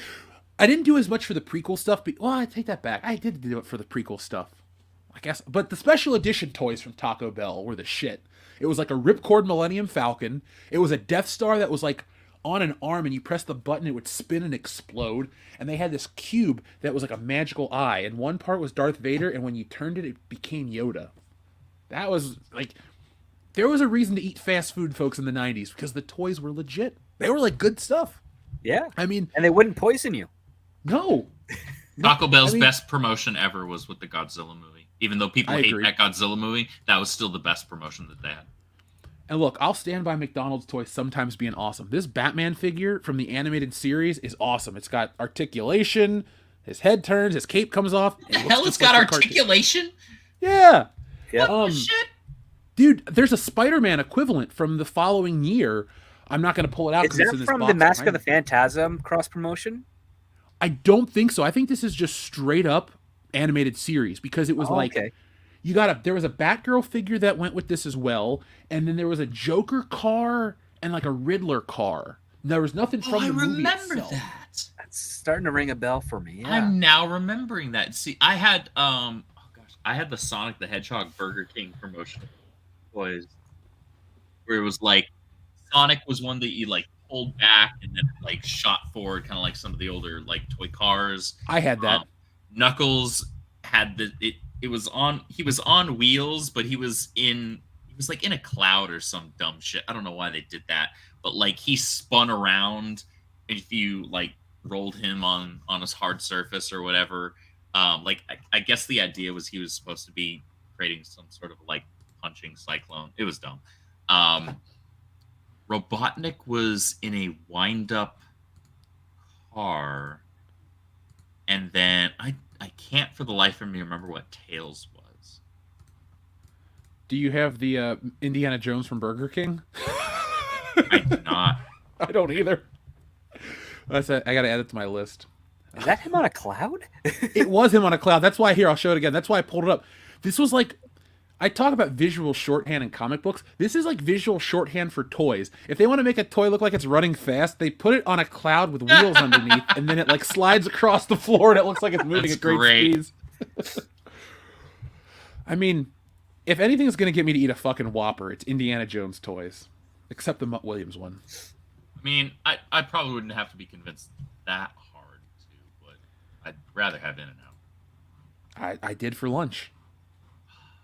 It was great. I walked down the street. There it was. I've actually got an In-N-Out like 10 minutes away. Oh, dude. Animal style all the way. See, I'm more simplistic. Give me some ketchup and put some salt on my fries. If I'm feeling bougie, maybe I'll eat it with the shake. But otherwise, I'm a simple man. Mama told me to be a simple man, so that's what I am. All right, Dusty Rhodes, calm down. Enrique Vasquez, thank you very much. He says, "Hail the High Council. Script. In your opinion, which movie did time travel the best? Is it there's two questions. So, what do you think time travel did it best? What film? Back to the Future and Star Trek 4 are the top two I can think of off the hand. Time After Time is okay. That's the H.G. Wells fictional one. That also has the same actress in Back to the Future Part 3 who played Clara. Mary Steenburgen, right? Yeah. But yeah, I would say Back to the Future does it really, really well. I can't think of an error in that. I mean, they go so detailed as to actually change the mall from Twin Pines to Lone Pine Mall because of what Marty did when he went back in time. Dude, my favorite Back to the Future time change, and this is the smallest one, and I didn't notice it until I was an adult. If you go back and you watch it, in the beginning of the movie, they got shitty light beer. When they get to the end of the movie, they drink Miller High Life, which is the champagne of beers. And it's the oddest thing to show that they've leveled up financially, but it always makes me chuckle. Because it's just like a small detail. Like, I don't even think there's a price difference between Bud Light and Miller High Life. It's like the same shitty cheap beers, but to them, it's a little status. It's great. I mean, I'll spare Enrique talking about Back to the Future because I'll hang out with him later this week. But he also has another question: is Super Mario considered a multiverse or the same universe but different worlds? I go with the latter. It's the same world. Like, multiverse is like a newer thing. It was like Mario had different lands and dimensions, and you could warp to other places. But I never thought of it as a multiverse. That's more of like a Marvel, or I think DC is multiverse more than anything else. Yeah. Yeah, no, I would say it's just another world within the universe. It's interplanetary. I think would be more appropriate for Mario. It's its own galaxy. You guys like Mario Galaxy? Because that's like the one I couldn't get into of the big mainline games. I sadly stopped playing Mario games after the Super Nintendo. I played once the Mario 64, and I think I might be one of the only ones that had it because I didn't quite understand it. But I was just trying to figure out the controls at the very beginning, and it wouldn't let me jump unless the blue button on top said jump. And I'm like, well, this is weird. If I can't do stuff like I could with the other games, I'm not going to play this. And that's where I kind of stopped.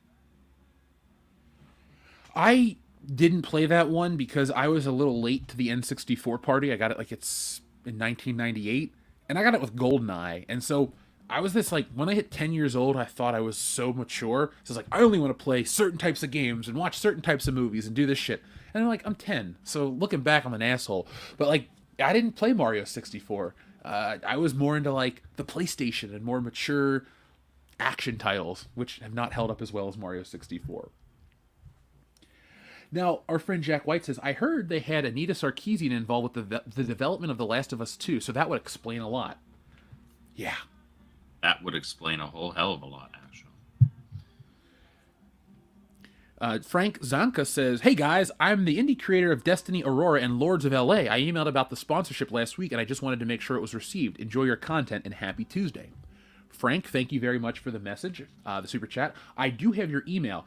You're going to get a message from me from a different email address with my own personal stuff, and that's how I'll contact you from then on. But I do have your message, and you sent me all these wonderful links to some stuff, your work in comics and videos. So I'm going to check those out because I have some free time. But Frank, I'll email you how that works, and we will work that out as early as next week. So yes, I'll just shoot you the email tomorrow because it's late already. Jack White says, do a month of Miyazaki instead of watching any stuff from current Disney. I do watch a lot of good stuff like that in my own Studio Ghibli they've got some really good stuff. There's also some really weird shit, but there's also just a ton of fantastic stuff. What do you consider their Miyazaki's greatest achievement on film? Okay, so everybody says Spirited Away. I like Spirited Away. and I love Spirited Away. Don't get me wrong; it's a phenomenally told story. But Howl's Moving Castle is my movie. I fucking love that. Howl's Moving Castle actually based off a book? Howl's Moving Castle followed probably by Princess Mononoke. This Mononoke is also really good. I'm going to go with the Castle of Cagliostro just because I love Lupin the Third. I mean, anybody that listens to this show knows I'm very biased when it comes to anime. What about what about Studio Ghibli's movie about raccoons that turn their ball sacks? See, when I was talking about they've got some really fucking weird ones, that's the one I was referring to.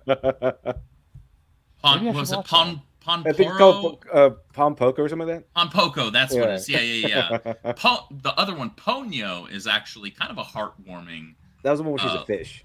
Yeah, that's actually a heartwarming little story. And that shows a pretty great range in storytelling that Miyazaki had, with being able to tell some really dark, really depressing stuff, and then some really weird shit.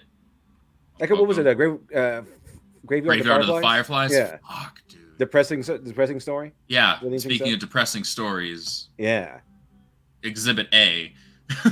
Also, the what was it? I like the in real life is kind of depressing story because Miyazaki just hates his son so much. That's depressing. I remember watching a video about him, or a documentary about Miyazaki, where he sees his son do his first movie, and he just walks out in the middle of it and just smokes. He's like, this sucks. I have no son. Jeez, dude, it's calm pretty down. brutal. Pretty It's rough. pretty brutal. He just hates it so much. I mean, when you're an artist, you gotta. Never mind. I'm not gonna say anything. Anyway, you know, I'm down to watch stuff. We have the Summer of Bullshit coming up, which is gonna be a lot of fun streams, a lot of crazy stuff.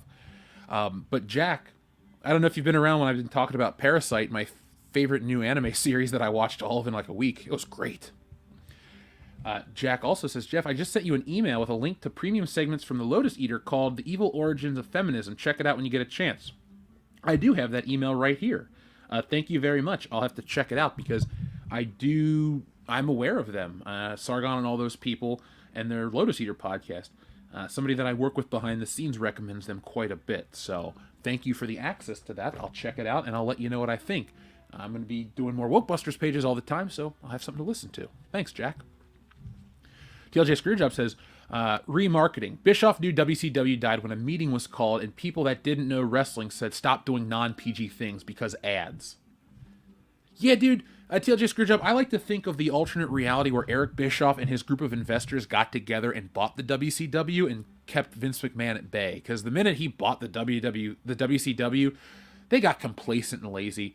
Wrestling fell apart by 2007. Even before Benoit and all that shit, WrestleMania 23 was half shit, half good.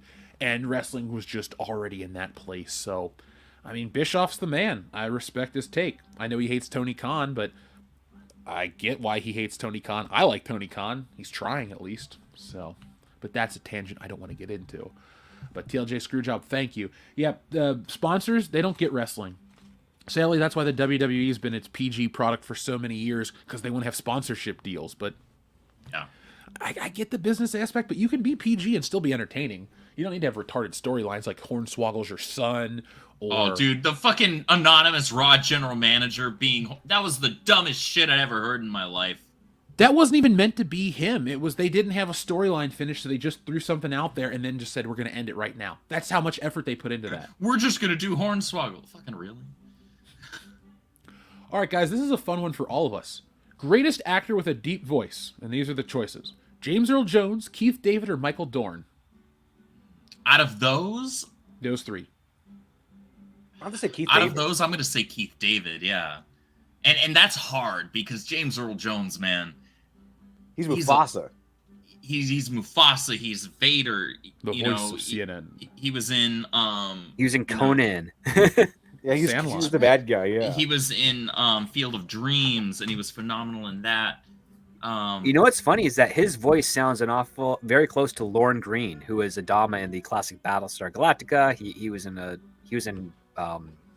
original Treasure Island, I think it was. A couple of other movies way back in the day. He has also a great voice, but Keith David, he's so distinct, not just for in The Thing and Gargoyles, but he still acts, and he also was really cool in the Mass Effect series of video games as well. Yeah, And Halo. And Halo. Yeah, he was the Arbiter. He was the Arbiter in Halo. He was freaking Captain Anderson. Is the Allstate guy? Well, he's one of Was them. he? There's I another thought that guy was too. No, that's David Hayter or David Harb. No, the black guy from the 24, right? The president, David something. Yeah, I can't remember his president in name, but 24. he's a character actor who's been Palmer. around for a long time. Yeah. and he's got a great voice too. All things They do. considered. To answer your question, Adama, because there's a bonus question we'll answer after this, I'm going to go with Keith David as well, because James Earl Jones is great, but Keith David has has like a better library of work. Yes, I know Darth Vader and Mufasa top the list, but Keith David just has so many things he's in, and voice-wise, that's great. And biased, I met him once. His voice is fucking cool in person, too. I was like, can you say my name? He said my name. It was neat. Was he cool? Was he a cool guy? He strikes me as he'd be a pretty cool guy. He was fucking awesome. Because, like I tell you, man, if you go to horror conventions, look, folks, you're all into geek culture. Fuck comic conventions. They're boring, they're corporate, they're family friendly, and the people that work them are weird. If you want to talk, I don't ever use this phrase, but like, if you want real life wokeness in a location, go to a comic convention, because you get all the weirdos from Twitter that congregate there. They all show up and get together. I don't really like comic shows that much, but horror shows are a different beast. You got your guys like Keith David, you got your big actors, and they just want to hang out with you. Like Keith David was there for a thing, with the Thing cast, and it was Keith David, T.K. Carter.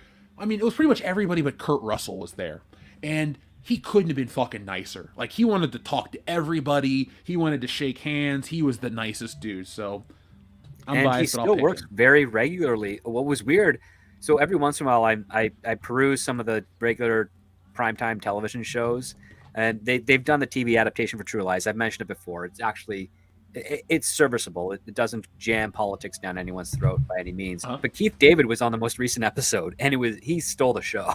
I mean, he's Keith David. Dude, I forgot to mention, he's even in Saints Row. Like, that dude's everywhere back. Yeah. Still is, so. He called you player. Come on, player. The other one is, who is your favorite spooky voice in a movie? Oh. Christopher Is Lee or Vincent Vincent Price? Does he count? Yeah. Vincent Price counts. He was in The Fly. That's a spooky movie. He was in the Wax Museum. Wax Museum. House of Wax. House of Wax. Sorry. Isn't he in the original House on Haunted Hill? Because I think if that's the one I'm thinking, so? I like that one. But if I want to give you a different voice beside Keith David, I mean, Christopher Lee as Dracula in the Hammer films is pretty creepy. Yeah. Do you count Tim Curry as the devil in that Ridley Scott movie? As a spooky Tim Curry voice? in general just has a scary voice, so you go for it. Like, he was it. I mean, hey there, Georgie. That's my favorite. But the thing is, that voice, it makes me laugh. I know I'm not supposed to laugh, but like every time he says shit, he's trying to scare people, I just chuckle. He's such a great Pennywise.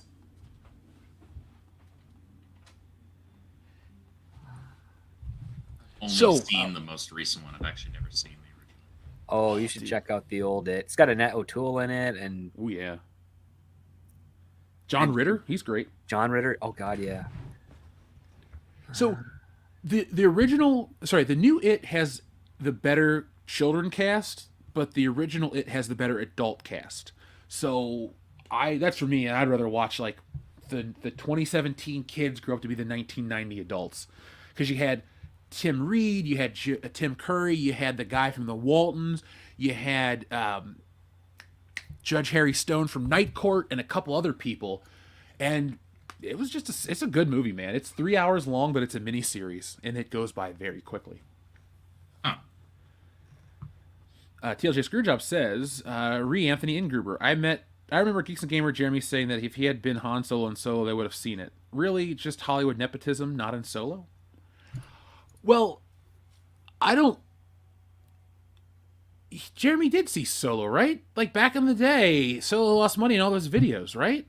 Because I'm pretty sure he saw that movie. Sure. I mean, he sure still talked about it enough.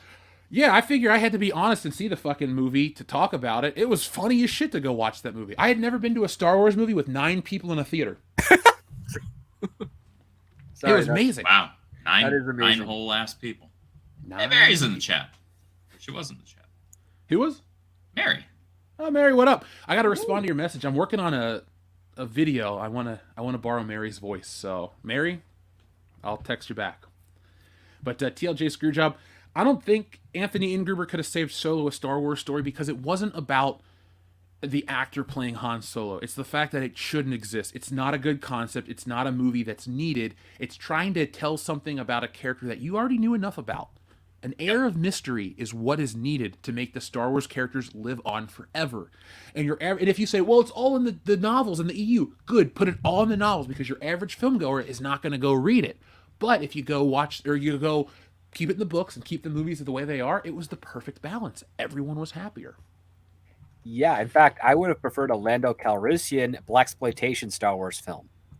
Oh, God. Dude, I still want that. And someone did make it, and I'll put the trailer link in the private chat if you want to share it, because it's been around for many years, at least 12. All right, so what do we got here? Let me share it.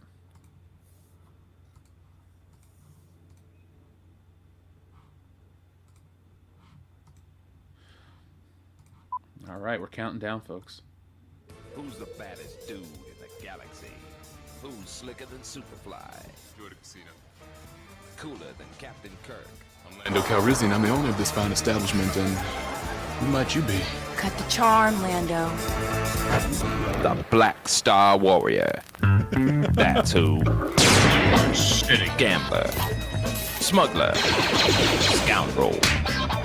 I hate you. Running his cons right under the nose of the Galactic Empire. I've got the connections.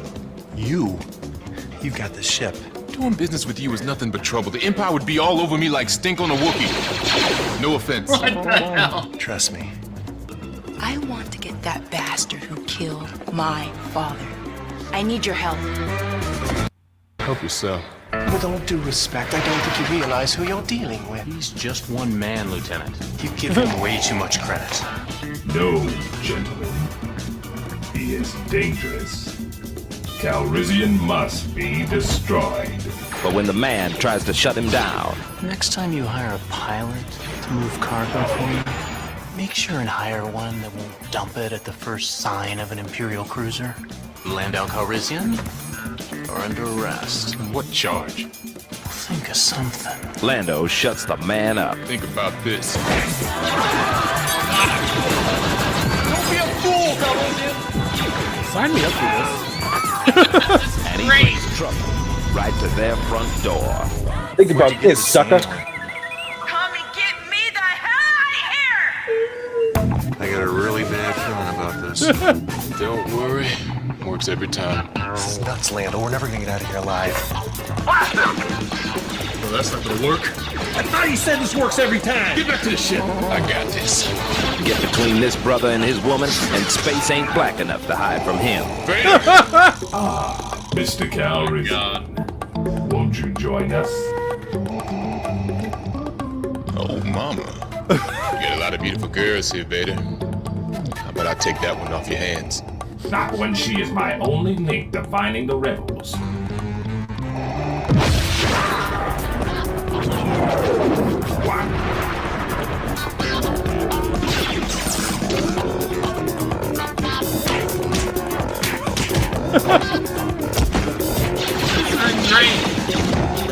Let's go, baby.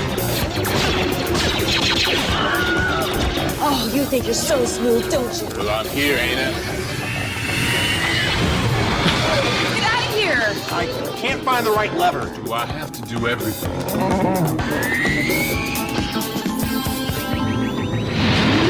I'll deal with you soon, Calrissian. The Black Star Warrior. If you want to see him, ask your mama.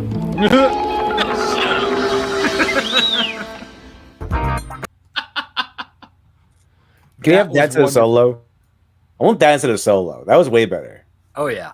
That was light years better. None of that crap about who's your people. I don't have any people. Well, then you're Han Solo. I don't remind me. He knew his dad, but didn't know his last name. That didn't make sense. Yeah, it's that weird. used to be my favorite Star Wars character, and then that movie came out, and Solo. I didn't have a favorite Star Wars character anymore. It soiled it, is what it did. It did. You can joke all you want, man, but I left that theater going, what the fuck did I just watch? What in God's holy name was that? Let me go on YouTube and talk about this. Hey, there's a reason why these toys won't sell. I wonder why. My favorite parts of the Solo movie is when Darth Maul appeared, stood up, ignited his lightsaber, and then sat back down. Pointless use of CGI. Yeah, that's a real nice use of that. TLJ Screwjob says, just realized Luke told her why not to be a Jedi, so Rey is showing him how wrong he was to rebuild the Order and bigger and better. Fuck! I forgot about what goes on in that movie, to be completely honest. I don't want to go back. I try to forget about it. Matt G says, I saw Superman 78 in theaters tonight. Well then, Matt G, you saw a great film, and I'm a little jealous. Me too. I want to get that in 4K just to, I don't know, consume the beautiful picture. It's a great looking movie. It's so weird looking to it. I love the foggy haze they put on the younger Clark Kent era, and then that whatever it's supposed to look like in the modern day. It's one of those movies that I think it's sad, but I think like the next generation will stop watching that one, and it'll be like, I don't say it'll be phased out, but I think in one generation, Superman 78 will be looked at like we look at some of the serials. Like, does anybody here study Superman versus the Mole Men? Not really. No, but I mean, I've seen it a few times that it is warrant worth of some study to a degree.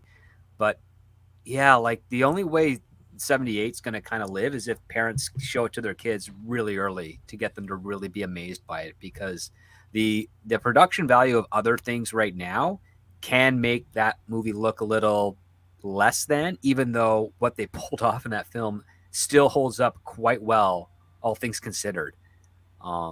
And it's way more practical than you'd ever give it credit for. Even the optical effects were done practically and then just composited on later. It's a marvel of movie making, and also a really great example of what, you know, a hero can be. Like that Superman movie, the only powers he shows are his hearing, his X-ray vision, flight, and strength. He does no heat vision, no super breath.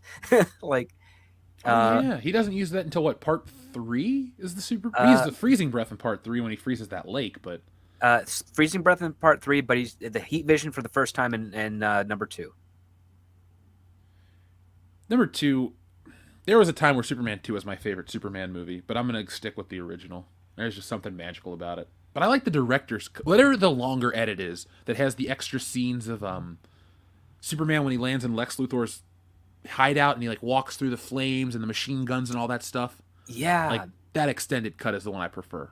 That extended cut is awesome. A fan made the full version of it. It was over 3 hours, and they also cleaned up some of the effects, but they made one fatal mistake, and that's when Superman, right before he flies back in time or around the world, however you want to interpret it, you see the 2 cloud images that are faces of Jor-El and Jonathan Kent, and I think the person compositing that didn't realize that's what was there, and they erased them from this fan-made.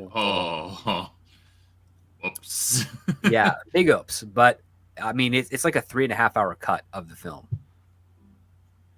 I would give that a watch. Look, I didn't grow up watching that movie a bunch. I saw probably when I was like 7 or 8.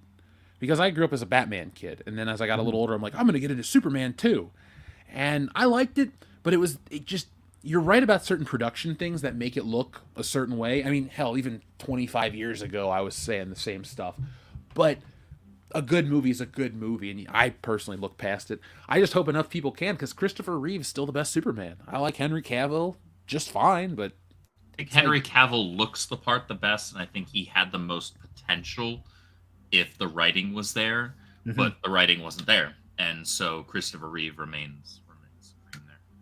I just don't think enough people even understand what it means to make Superman. Like, I wanted to ask you guys about the James Gunn stuff. Like, he posted that picture of the script. Do you think he's actually going to what do I have? Do you think he'll be able to capture the tone of Superman? And if so, like, what era of Superman do you think he's going to go to?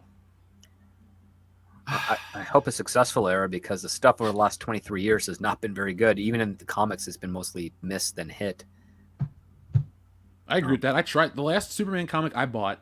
Okay, not the last one, but the one I tried to get into and then continue to read the series was when he walked across America. I don't think it was called. Oh God, I remember that one. That was that the one where he's like, I'm not gonna help that person over there because they're over there, but if I get over there, I'll help them, type of thing. Yeah, and he was just like, yeah, I'm walking across the country to meet with every person and help whatever. It's like, what is this story? Not good. No, the last time, and really the only time that Superman comics have been good in the last like 10 years was when Patrick Gleason and Peter Tomasi were in charge of it, right when DC Rebirth popped off. That's basically it. And then DC decided to pivot away from what was putting them for the first time ever ahead of Marvel in the weekly sales charts. That's the only thing that makes sense. I would love to be hopeful for Gunn's Superman, but I've yet to see anything out of Gunn that gives me reason to believe that he could write Superman, because he's usually taking these like ragtag teams of lesser known characters. People forget. I mean, the Guardians of the Galaxy are household names now, and that's a credit to Gunn for the first 2 Guardians of the Galaxy films, but those were C-tier characters. Those were C-listers. Nobody knew who the hell they were. And so there were less expectations of how to properly adapt. And in some cases he didn't. That's not Drax. Drax isn't like that at all. He's not the freaking stupid ass comedy relief. As far as handling a character like Superman in a balanced way that utilizes both his power as well as his humanity, because Superman is Superman because of John and Martha Kent. Yeah. Superman isn't Superman because he's a Kryptonian. That's why only Clark Kent is Superman. Anybody else is just another Kryptonian, or somebody else that has a similar power set. There's only one Superman, and it's Clark Kent because of Jonathan and Martha. Well, yeah, Superman doesn't get his title from his powers, although superficially some people think that. It's who he is as a character, because he is biologically alien, but he's culturally very human. He grew up freaking Kansas. Oh yeah. Doesn't he say that in the movie? It doesn't earth. get more America than this? That is Bible Belt, salt of the earth, American good people. Like that's what he grew up, and those are the values that formed him, and that's why he is who he is, as opposed to being some crazy, power-hungry, malevolent dictator demigod that fancies himself the ruler of a world because of the values that were instilled in him and the environment that he was raised in. And not only that, I mean, when you have a girl like Lana Lang nearby, you just want to be a good man around her. Great example, aside from Annette O'Toole, if you've ever seen Superboy and you want to talk about women who still have it after their prime, so to speak, Stacey Hyduck, who played Lana Lang in Superboy, very attractive. And if you want to see more of her, she was in a movie called Luther the Geek, which is a comedy horror. And you can see why Clark Kent would hang around with her for a very long time. It's kind of funny that we're talking about Superman because I believe today is the anniversary of Superman. Yeah, today's whatever, Superman Day. Superman's debut in the comics, right? Yes. Yeah. Have we all read Action Comics #1? Oh, I got a reprint of that. Yeah, absolutely. Several years ago, but yes. I wish I had an original because we wouldn't be having this podcast right now. I'd be like, yeah, I'm going to go sell this bad boy. I don't know if I could ever part with it if I had an original. I could for one reason. I would use that money to buy an original copy of the first appearance of Spider-Man because deep down, I don't care about Superman as much as I do other superheroes. That's fair. No, that's fair, yeah. I would go, like, honestly, if somebody's like, hey, Jeff, we're going to gift you an Action Comics #1. If it was gifted to me, I'd hold on to it because I'm not that kind of guy. But if I, like, found one super cheap, or you know how everyone dreams of going to a yard sale and finding some vintage comic books? Mm-hmm. If that was my luck, I would definitely sell that book and reinvest in other comic books. But the first Superman appearance is so, I mean, goes without saying, it's so different than what we're used to. But I like that version of Superman. Would you watch a modern day version of that Superman? Where he's fighting, not aliens and monsters, but fighting normal stuff. Do you think that's what we're going to get because of the climate we're in? I mean, I'd watch Superman if he, actually had conflict and not just, he's coming out the 10th time already. Yeah.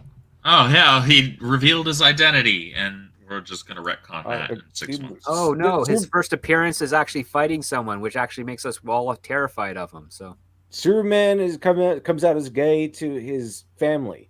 And issue 2, Superman comes out as gay to his superhero friends. Then 3, Superman comes out as gay to the city. And then 4 is Superman comes out as gay to the world. Like that's kind of like the one story they know how to write is. And then the whole ass multiverse. And Superman starts to date Mongol after he came out that he was gay on Warworld. Yeah, exactly. Like he's just going on his field trip and going from place to place, coming out as gay. And one thing they really hate is that you don't care. Everyone has to be super excited that he's gay. Where in real life, it's probably like, yeah, and so what? What's the story about? It'd be like, yeah, good for you, man. You came out. All right, can you save the rest of the planet still? Yeah, no problem. All right, cool. Then being gay is not a story. It's just he's gay, and that's it. Okay, what's going to happen? What does that have to do with the story? But that is the story. No, it's not. Well, to these people, it's enough because it's supposed to be 2 hours of people going, "Isn't that wonderful?" Like everyone's just cool with it. It's like, yeah, good for you, man. Like just existing and being like a sexuality is not a story. No. Now you can have a story related to that, but just like, oh, he's gay, haha, it's not really a story of its own. And being happy and have everything work out. That's what happens with Jonathan Kensler, man. It's like this everything works out and everything's great. He comes out to his parents, oh, they're accepting. Comes out to his friends, oh, they're accepting. Has a wonderful boyfriend, and nothing goes wrong ever. Oh yeah, I'm on the edge of my seat. I can't wait for more of this. Yeah, he doesn't have to try. Also, if his boyfriend does get captured, he's invulnerable. I was about to say, talk about zero stakes because his ability is invulnerability. Like, okay, so why should I already don't give a shit? You already ruined Jonathan Kent, but why am I or anybody else supposed to worry about this person being captured? There is zero risk involved here. But guys, it'll get the people on Twitter talking, and then they'll go out and buy movie tickets.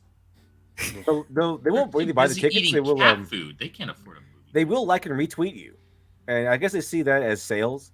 I'll go, look, we got 50,000 tweets on this one thing. We're going to make 50,000 sales, and they get like 10.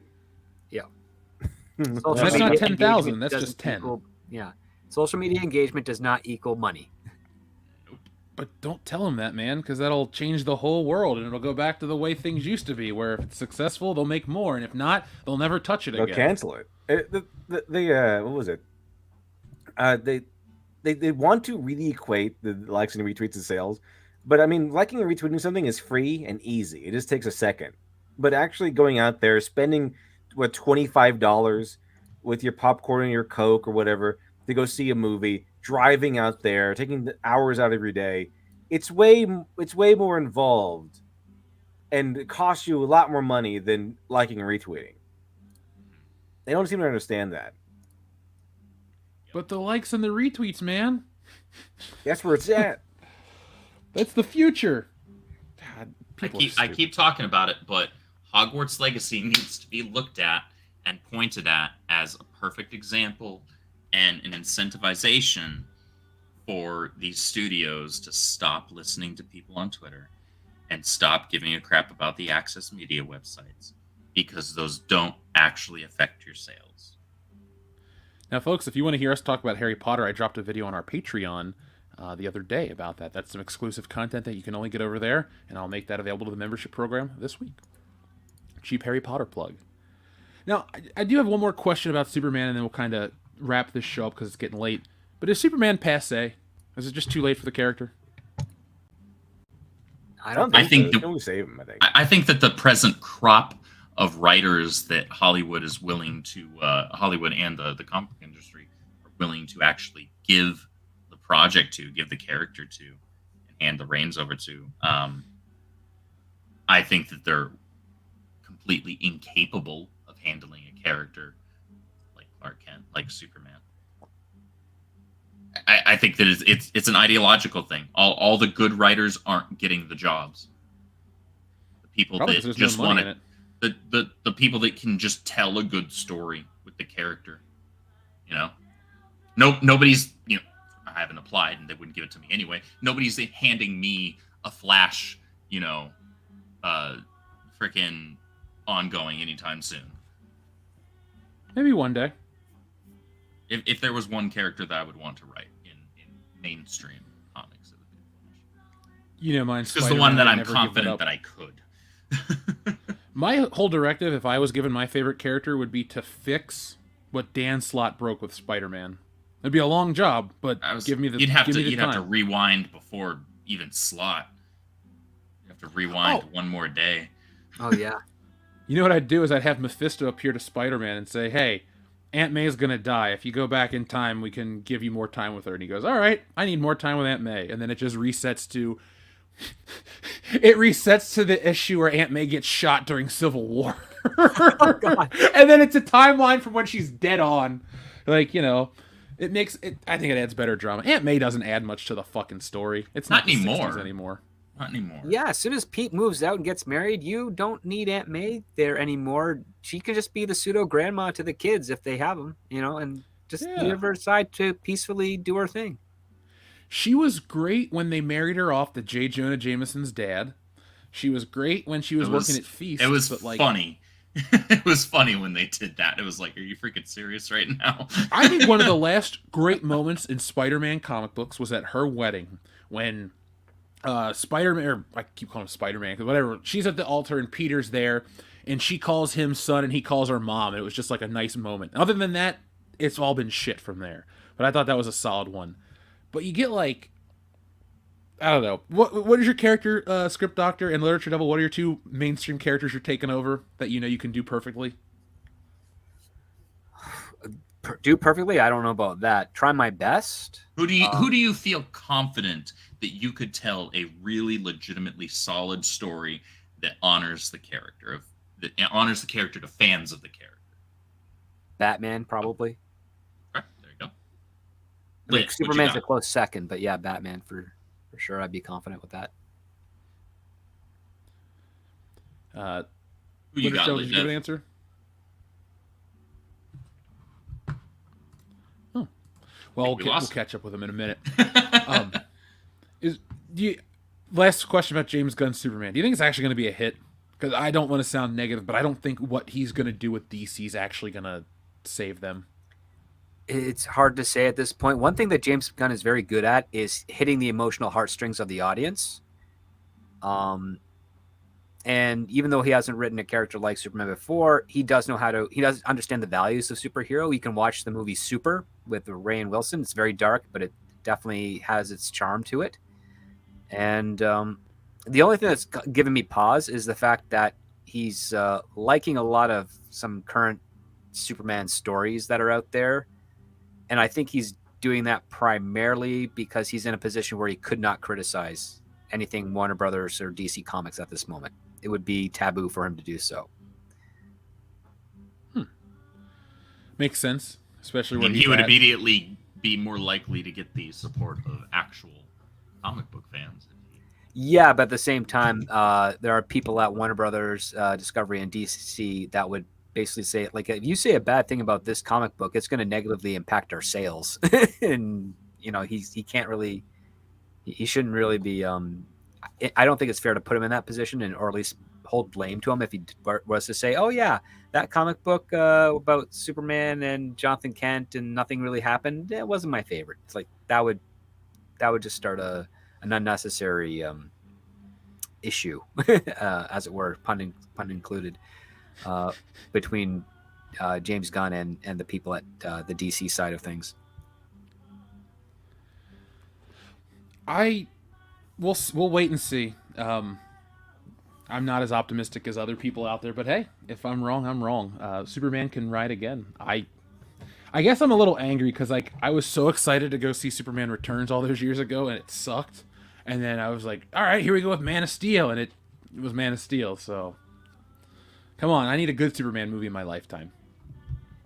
That'd be good. Mary Mayhem, I think she has a crush on Lit.Devil. She says at least one of these guys is really attractive. I see you. Way to make it awkward, Mary. That was brilliant, Mary. Well played. Jack White lets us know. He says Dennis Haybert is the 24 actor's name. Thank you. Right. Thank you. I couldn't think of it. I was just like, Dennis Haystacks Calhoun? That's not it. Adama, thank you very much for your very generous super chat. He says, hey, Wolf, you mentioned Round Table. I moved away from California in 2005, and Round Table pizza was my favorite. I remember playing Tekken 3, waiting for my pizza as a kid. It's what I miss the most about California, except for Santa Cruz Boardwalk. Dude, I used to play freaking... There was a Soul Calibur machine, and there was Marvel vs. Capcom. Those were the machines that I occupied. I want to get Marvel vs. Capcom machine. Hold on. I'm looking up Round Table Pizza, if they'll deliver. Oh, there's one 3 miles from here. Should I order one? Are you hungry? I mean, I got 20 minutes. Folks in the chat, decide for me. Should I try a Round Table Pizza? I'll stay up and watch The Mandalorian and eat a pizza. Well, one in the chat.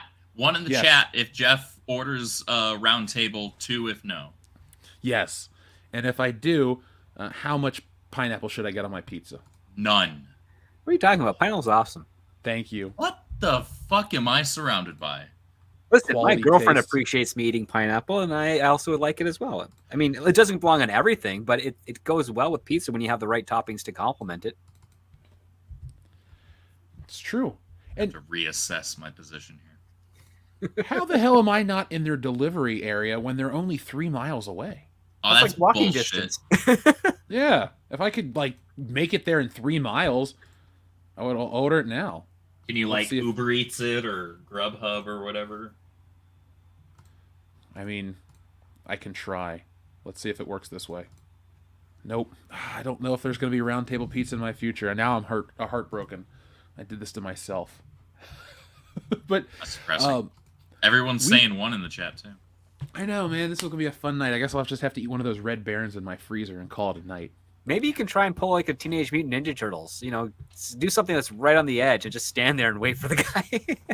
Yeah, you're late, bro. I'm not paying full price. Yeah, just find some sort of address that's nearby and just say it's this address and an 8th. Oh man, that'd be great. That'd make me very happy. You know what I'll do? I'll just go to one. I'll try it before I leave. Jack White, thank you very much. He says, "How could they have made One More Day a great story? Is in showing Aunt May gets shot and Spider-Man goes to Strange and other characters to try to save her, and they can't do it because of the Sisters of Fate." I like that honestly, concept. it should have just been called One More Day because he had one more day left with Aunt May, and that be the end of it. Then he shoots her. I maybe not, but Oh, hold on. We got a giant message from Jack White. You know what happens when we get a big super chat? You know, they say all men are created equal, but you look at me and you look at Small Joe, and you can see that statement is not true. See, normally if you go one-on-one with another wrestler, you got a 50-50 chance of winning. But I'm a genetic freak, and I'm not normal. So you got a 25% at best at beating me. And then you add Kurt Angle to the mix, your chances of winning drastically go down. See, the three-way at Sacrifice, you got a 33 1/3 chance of winning. But I got a 66 2/3 chance of winning because Kurt Angle knows he can't beat me, and he's not even going to try. So, Samoa Joe, you take your 33 1/3 chance minus my 25% chance, and you got an 8 1/3 chance of winning at Sacrifice.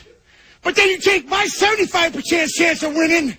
If we used to go one-on-one and then add 66 2/3%, I got 141 2/3 chance of winning at Sacrifice. See, Joe, the numbers don't lie, and they spell disaster for you at Sacrifice. Boom. Jack also says, then he goes to Mephisto to make a deal with her and save her, just like the deal with Mary Winchester was tricked into making in Supernatural. But Strange stops him and tells him that the deal would have involved him giving the soul of his future kid. I mean, I like this concept, to be honest with you, because the way it works in the book, it just kind of happens quickly, and Mary Jane's like, we'll be together again someday, and then look, it's all Joe Quesada's ego to get Spider-Man to be single again. He swore up and down that Spider-Man sells better as a single character. But then all the garbage with Dan Slott, it's like, it was one of the dumbest decisions ever. The only positive I can say out of the whole thing is that One More Day brought in Brand New Day, and I thought Brand New Day was sort of refreshing for the first couple of months. It was like, I think the book was out 3 times a month. You had great artwork by Steve McNiven. Bob Gale of Back to the Future fame was writing it. You introduced Mr. Negative and a handful of new Spider-Man characters that were the impetus for the new Spider-Man game on PS4. So there was some quality coming out of that. But overall, just the way they handled it, the way they did it, it was a big fat stinker of a story. And I mean, I bought it when it was new. I don't think I've ever read it again, and I don't really need to read it again. It's one of those comic books that's kind of burned into my brain for, I remember the events, but I don't like the outcome. Jack, I would much prefer yours. The thing with One More Day and freaking Joe Quesada's whole stance on Peter is he feels that heroes being married ages them too much and makes them not interesting. No, what makes them not interesting is you not being able to grow the character and allow them to evolve and not be stagnant. And that's what Peter Parker has been ever since One More Day, pretty much. They refused to let him actually grow as a character. You can still keep Peter Parker Peter Parker. You just put him in new situations. Peter Parker being married and having a kid, but still sometimes having that Parker luck. Okay, maybe now he's not as down on his money all the time anymore. That's fine. That's not a crucial thing for him to have as an issue when he's in his late 20s. You can grow him past that. There are things that you can evolve the character beyond and tell new stories with him while still retaining the key tenets of that character. But they just refuse to do that because that requires a lot of effort to be able to put a character that still is recognizable and carry them forward in their lives and put them in new situations. I've said this before on this stream. Renew Your Vows is the best example of what they should have done and moved forward with Peter Parker as a character.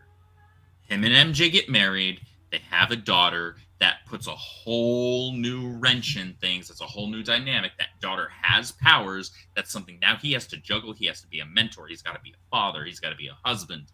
And he's got to also still handle all of his hero shit, all of his cape shit.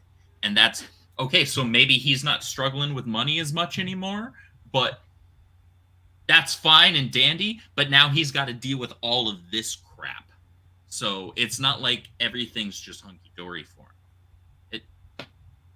I don't know why this is rocket science to people, but apparently it was to Joe Quesada.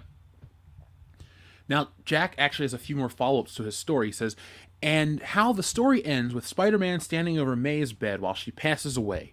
Then MJ walks in and Peter is grieving. And then after a little back and forth, MJ tells him that she's pregnant. And to show them embrace, and then it pulls away. It shows Strange keeping an eye on him and saying, so one life ends and another begins. Yeah. I actually like that. Easily done that. Yeah. You know, if you were going to end Spider-Man, like honestly end the book, that would be a good way to end the title. Because it's like, all right, power and responsibility. I started with Uncle Ben. The title ends with Aunt May, but he's going to go off and be Spider-Man. He's got a kid. I could get behind that if you're going to have to end the story. Like, yeah. That's actually a bittersweet, happy ending. Perfectly fine. Especially if you nail the fact that, you know, after so many years, Peter Parker finally understands and is able to live up to that concept of great power and great responsibility and stop making stupid decisions out of knee-jerk reaction because it makes for, you know, instant conflict. Jack, if you ever want to write a Spider-Man comic, let me know. Maybe we'll work on something together in the future. I've always wanted to draw one. Oh, yeah. I mean, that's my... Spider-Man was my go-to warm-up every day. Actually, in grade school, I would just draw them in the margins of my notebooks. Like, I would kill to go back and get some of those notebooks. You'd laugh. The build-up to the first Spider-Man movie, I had, like, a silver gel pen, and I would, like, draw the eyes a certain way. I was such a Spider-Man nut. I still am. Fuck it. I just grew up. But, Jack, I like your ideas quite a bit, man. You've put more thought into what you would do with a Spider-Man story than I did, and I'm ready to, like, go work on one for Marvel. All I know is I want to have Spider-Man fight Doc Ock, and I want there to be a car chase on a highway, and, like, a couple other things I thought about 1,000,000 times over. So, maybe one day I'll just draw it out, and we'll have fun with that. But, Jack, I'd like to thank you for everything that you sent in, man. I greatly appreciate that. And I really like your concept. If you got any other ideas, let me know. And, folks, if you have any ideas you want to pitch just for fun, do them. We have fun. I enjoyed reading all that stuff. And then we have one more from our friend Shrubbles08 who says, pineapple on pizza is like Dylan Mulvaney's blue waffle. Blue waffle is the thing that made you want to vomit back in the day. So... I don't know what that is, and I'm keeping it that way. Ditto. Yeah, don't look it up. So, guys, this has been a fun show. We're about 2 hours shy from the Mandalorian, so I might, if I can make it through it, I'll get some food in me and watch it. But is there anything else you guys would like to say before we put this baby to bed? Hold on. Our friend Ryan sends in a message that says, I don't remember shows 20 or 30 years ago sabotaging themselves like Mandalorian and other shows. Why won't they learn? Well, Ryan, I'm guessing it's because the ego of the people is more important than entertaining the audience. What do you These are vanity projects. They're vanity projects. They hate you more than you want to make money. Yeah. All of the above. I just don't know how you could I don't know how you could be gifted the world's greatest job of making Star Wars and your whole directive is how to shit on the audience because you're a bitter fuck. Like that's just so dumb. We're over here having fun pitching our dream projects. You think if one of us got the opportunity, the first thing would go in and say, "How can we stick it to these fucking fans?" No. We'd be like, "Holy shit, I'm here. Oh my god, this is it."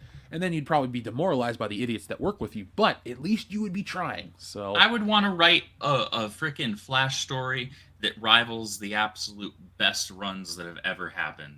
Things like Mark Waid's initial run on Wally West, Jeff Johns' run on Wally West. You know, I would want to be in that conversation when people are debating what was the best run on this book. Like I mean like real fans, not freaking bitch ass CBR writers. I don't give a shit about them. You don't? How dare you? No. Even using the word writer in the same breath as them feels like an insult to real writers. I use quotations when I call those people writers. That's a good point. That's a good idea. But Ryan, I don't remember that either. I just remember shows wanting to tell a good story with a natural conclusion, and sometimes when shows fuck up, like Dexter, they come back and fix it. So it's a Disney. It is a problem, though. I mean, Game of Thrones had a shitty ending. Lost had a shitty ending. From what I hear, you know, shows just like to do that. I guess they like to have people pissed off because they think they'll talk about it more than anything. I think it comes to the fact that the concept was far greater of a thing for them to achieve than they realized. I'm sorry. Can you say that again? My microphone cut out, or my earbud cut out. Oh, I think it has more to do with the fact that the shows that you referenced, the concept behind them was greater than the skill set for the writers. Oh, okay. I agree with that. Because that's one of the things that's quite often encouraged in the industry is concept is king. But you can have a great concept, but the question is, can you stick the landing? Do you know where the logical direction is going to be? And can you present that in a way that still surprises the audience? And that's a very hard thing to do. That's why you kind of want to really, go over your concept with a fine-tooth comb to make sure it's palpable. Hollywood hasn't really had the time to do that because it's such a business that requires action right away, which is ironic given the fact that you pitch something or you get told to write the script and it takes anywhere from like a year to 3 years to get the movie or television show made.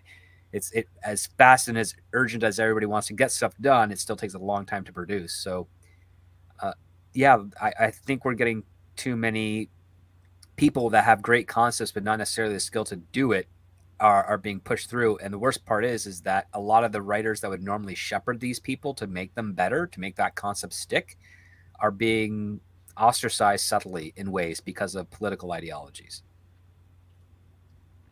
It's killing our movies. It's killing our entertainment. I mean, I write these videos talking about the ideology, and it just blows, man. I didn't mean for that sound effect to come out. So guys, hail to you, Aiden, as well. I think we've reached the end of the show. So, Lit.Devil, where can we find you? Is there anything you'd like to tell the audience about?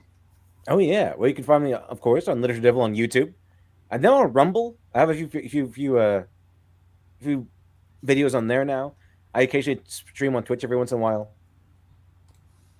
as well. How does Rumble treat you in terms of viewers? Is it pretty solid? I've gotten like 5 views altogether. I put up 4 videos already. I've been on there for like a month. I think I have like maybe 10 views altogether. It's a slow build from what I've seen. You got to really work on convincing your audience to migrate, or at the very least like dual watch. But I've seen other channels have some pretty strong success over there. Yeah, so I've heard. And they're far kinder in terms of their percentages of income, like your earnings. And that's why I started over there. I was like, it sounds way better over there. It's way more incentivizing. Like any alternative platform or media, it requires people making the conscious decision to move. And people are resistant to change. Also, I have a book coming out or being worked on, Dr. Alpha Dead Man's Lullaby, Volume 1. I got some new pages in if you want to see them. Please. Let's see here and get them up here. Window. There it is. Chat back up in a second. Thank you, Adama. We'll read that in just a moment. Ooh, this is 3 of these they're called the Justice Scouts. Like these are the three minor superheroes that Doctor Alpha has to face, and I got is them going over like him going over the background of these characters. As you can see, they're very active politically. I'm gonna wait to like I think I might vote on what they have the signs on there. Someone said, what was it? Capes over cops. That was one of them. Because they're like diminishing the trust in the police, so they'll trust the superheroes more. That's like what they're doing over there. That's their whole idea. And then this is them just abusing the power. So they have these super suits. They have these like Iron Man style suits that the daddy made, but they don't use them to fight bad guys. They use them to fight like petty thieves and street thugs instead. So they're just having fun. I suffered immensely making these because I would, in order to get the dialogue right, I read Marvel comics. I watched the cringy the cringy movies that they make with the cringy dialogue, and all to get the dialogue correctly for these characters. And so I went through that pain to get the dialogue correct for these characters. Sorry. Let me see. I think it was this is page like 41 or something like that. What was it? I think here. Let's see. I had to find the actual dialogue. Okay. I might get I might have the wrong one. It might be a little bit up there. But yeah, she's like one of them was like lasers all day, girl. Stuff like that, where they kind of just take nothing seriously. And then here's the next shot is actually Shiani Fox's dad, which is like the leader, who's basically like my version of Riri Williams.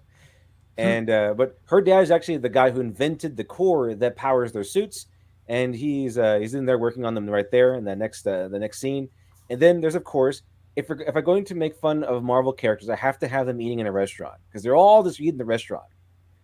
And so they're talking about stuff, and like I think this is make the joke which is actually real, where the argument is if you are a black character, if she's a black character, you have to have the word black in your name for a superhero. And they comment on that like my name is Black Sparks. I think it's because I'm a black superhero, and I think it's law that I have to have black in my name. That's so the high idea. And the next one is Dr. Alpha injecting epinephrine into his system, so he can stay alive essentially. And he's like, all right, let's get down to fighting. And then he faces them off, and they're like, no, Dr. Alpha. They have no idea. They know he's a bad guy. They don't know, but they think like he's half naked, and he's completely defenseless. So before this, he put together like a small surprise for them, and stole some guy's suitcase because he was robbing a bank, and that's the gun from before, which is a super duper gun. And I think they're like pleading with him, like, you're gonna lose, and he just shoots them. Is that gun like Noisy Cricket though? It's really powerful. That's the greatest small powerful gun. Yeah, the little small one. So he made it out of a regular gun that he put together with like parts he got from a television because Dr. Alpha runs on the rule of cool. So so like he fires it, and their helmets pop on just in time. And then but they still crash into these buildings. And so they fire back, and they miss, and they blow up inside the bank. I have her say something like one of the other people's like, "Hey, wait a minute, there's innocent people in there." It's like she's like, have Shiani Fox go, "So what? All that's in there is like greedy white men." Anyway, we'll just blame the supervillain for any people who die. This to show that they're kind of corrupt and not really in. I wasn't trying to make it like political, and I don't think it is. I just thought that the characters that the Marvel is making and the characters they love to make happen to be great villains. So that's what I made. Like these guys make great villains. Like these corrupt superheroes who like are treated superheroes who are actually just corrupt and just self-ingratiating. Those are great villains. So that's what I made. I made these great villains. I made these villains like superheroes who just want to ingratiate themselves. So Shiani Fox is like, or Black Spark goes right after Dr. Alpha, and then he reveals this little surprise he has for them that he made like a homemade bomb real quick. He's like, some batteries, some bullets, gunpowder, boom, we got a bomb. And then it explodes. It fires him back, and it shoots Shiani like way like through the buildings like that. And then I think it's the last one I have. No, wait, I have more. I have more. So he's in the bank, and then one of them that's like has a Pegasus theme to her starts fighting. She's like the most psychotic one, and she's just this guy goes, no, don't, we're not with him. Don't kill us, and she just zaps him in the face for no reason because she's like I'm. The other two are in this for the scam. I'm here to hurt people. That's kind of what her whole thing is. And then he fires the gun, doesn't hurt her because she's ready for it this time. Then he switches to AA batteries because he ran on AA batteries, and he switches them out for the cell phone battery, and and she's like melted, but burned in half. And then here comes the wizard, the third one, who's like a magic girl type. She's a kind of like pretty pink princess, and then she fires at it, but Dr. Eva puts the other person in the way after taking the horn off the chest, by the way. So that's that right there. She's taking the horn off the chest, exposing the core, and turns around, and she's being zapped, but it's going everywhere because the armor's deflecting the beam. It's just killing more people. And then, but the beam is still hitting her. She's just being cooked even more. And then he says, "I think he's doing this. He's doing this not to shield himself, but to have the beam hit the core that he exposed, so that it becomes unstable." And then I think the last thing he says here is like a science favors the bold or something like that. And then he says it here. He's like, science favors the bold. Okay, that's the last one I have. Dude, it goes to like 3 explosions. Your artist does a hell of a job, dude. Yeah, it's Preston Acevedo. He's doing a lot of work. He's doing an awesome job. Yeah, this book looks wonderful. And that's the last one I have. But I think we're at page 52 laid out. We're going to try to get to page 60 by the end of April, which will leave us another 16 pages. So we're getting pretty close to having them all laid out. I think we have like 20 something left as of right now. Nice. 24 left. That is awesome, sir. Thank you very much. Thank you very much. Yeah, dude, I'm gonna definitely get a copy of that. So, folks, make sure you're following Literature Devil to get a copy of Dr. Alpha, and you can get the back catalog on Amazon, right? Yeah, you can get it on the Dr. Alpha Miracle Child on Kindle. You want to get the digital copy? It's on Kindle. So currently available on Kindle. And also you might need a direct link because it's been shadow banned on Indiegogo. I'm not a fan of how they operate, but they're more than willing to take money from the campaign. They're not willing to advertise it or anything. No, they want their cut though. But it seems so kind of productive because the more people donate to the campaign, the more of their cut they get. You think that'd be the case? Outweighs cash. Yeah, but we're the bad guys, I guess. Oh, you know what's funny is like if we're the bad guys, we're like minority creators, so it's like, all right, platform that's so progressive, way to shadow ban anybody's wrong, but it's like they pick the people that they're like, oh, they're this people. It's like we're the people you would technically build up if we were stupid or sycophantic like you want us to be, but we have our own ideas, so we're all shadow banned. Fuck it, I'd rather be my own individual than kiss ass to be Indiegogo's recommended comic, but that's just me. ScriptDoctor, anything you'd like to say to the audience before we put this baby to bed? Other than thanks for sticking with us for nearly 4 hours. It's been a pleasure talking to everyone here. And I actually have a very fun conversation with fellow Canadian Paul Chato about comedy and comedy films that is going to be debuting on my channel this Saturday. So keep an eye out for that. And yeah. Andrew, anything you'd like to say to the audience? I don't have that much going on other than I will be when Jedi Survivor drops on the 28th, unless it drops at midnight, or actually I think it'd be like 10 or 11 p.m. my time, the 27th of this month. I'll be streaming that over on Twitch, so you can check me out over there. I believe tomorrow, unless plans have changed, I believe tomorrow Mary and I are planning another Potter Watch stream over on her YouTube channel, so make sure you check that out, where we're going to be breaking down some more concepts that are commonly misunderstood and misrepresented from the Harry Potter books. And those have been a ton of fun. People seem to have received those streams pretty well. Mary and I, especially Mary, when it comes to the books, know our shit. Harry Potter wise. So make sure you check those out if you are interested. Folks, I'll be back. I'm going to be doing a Mandalorian video for the end of the season, because I haven't been doing one for every week because I don't think the show's that interesting.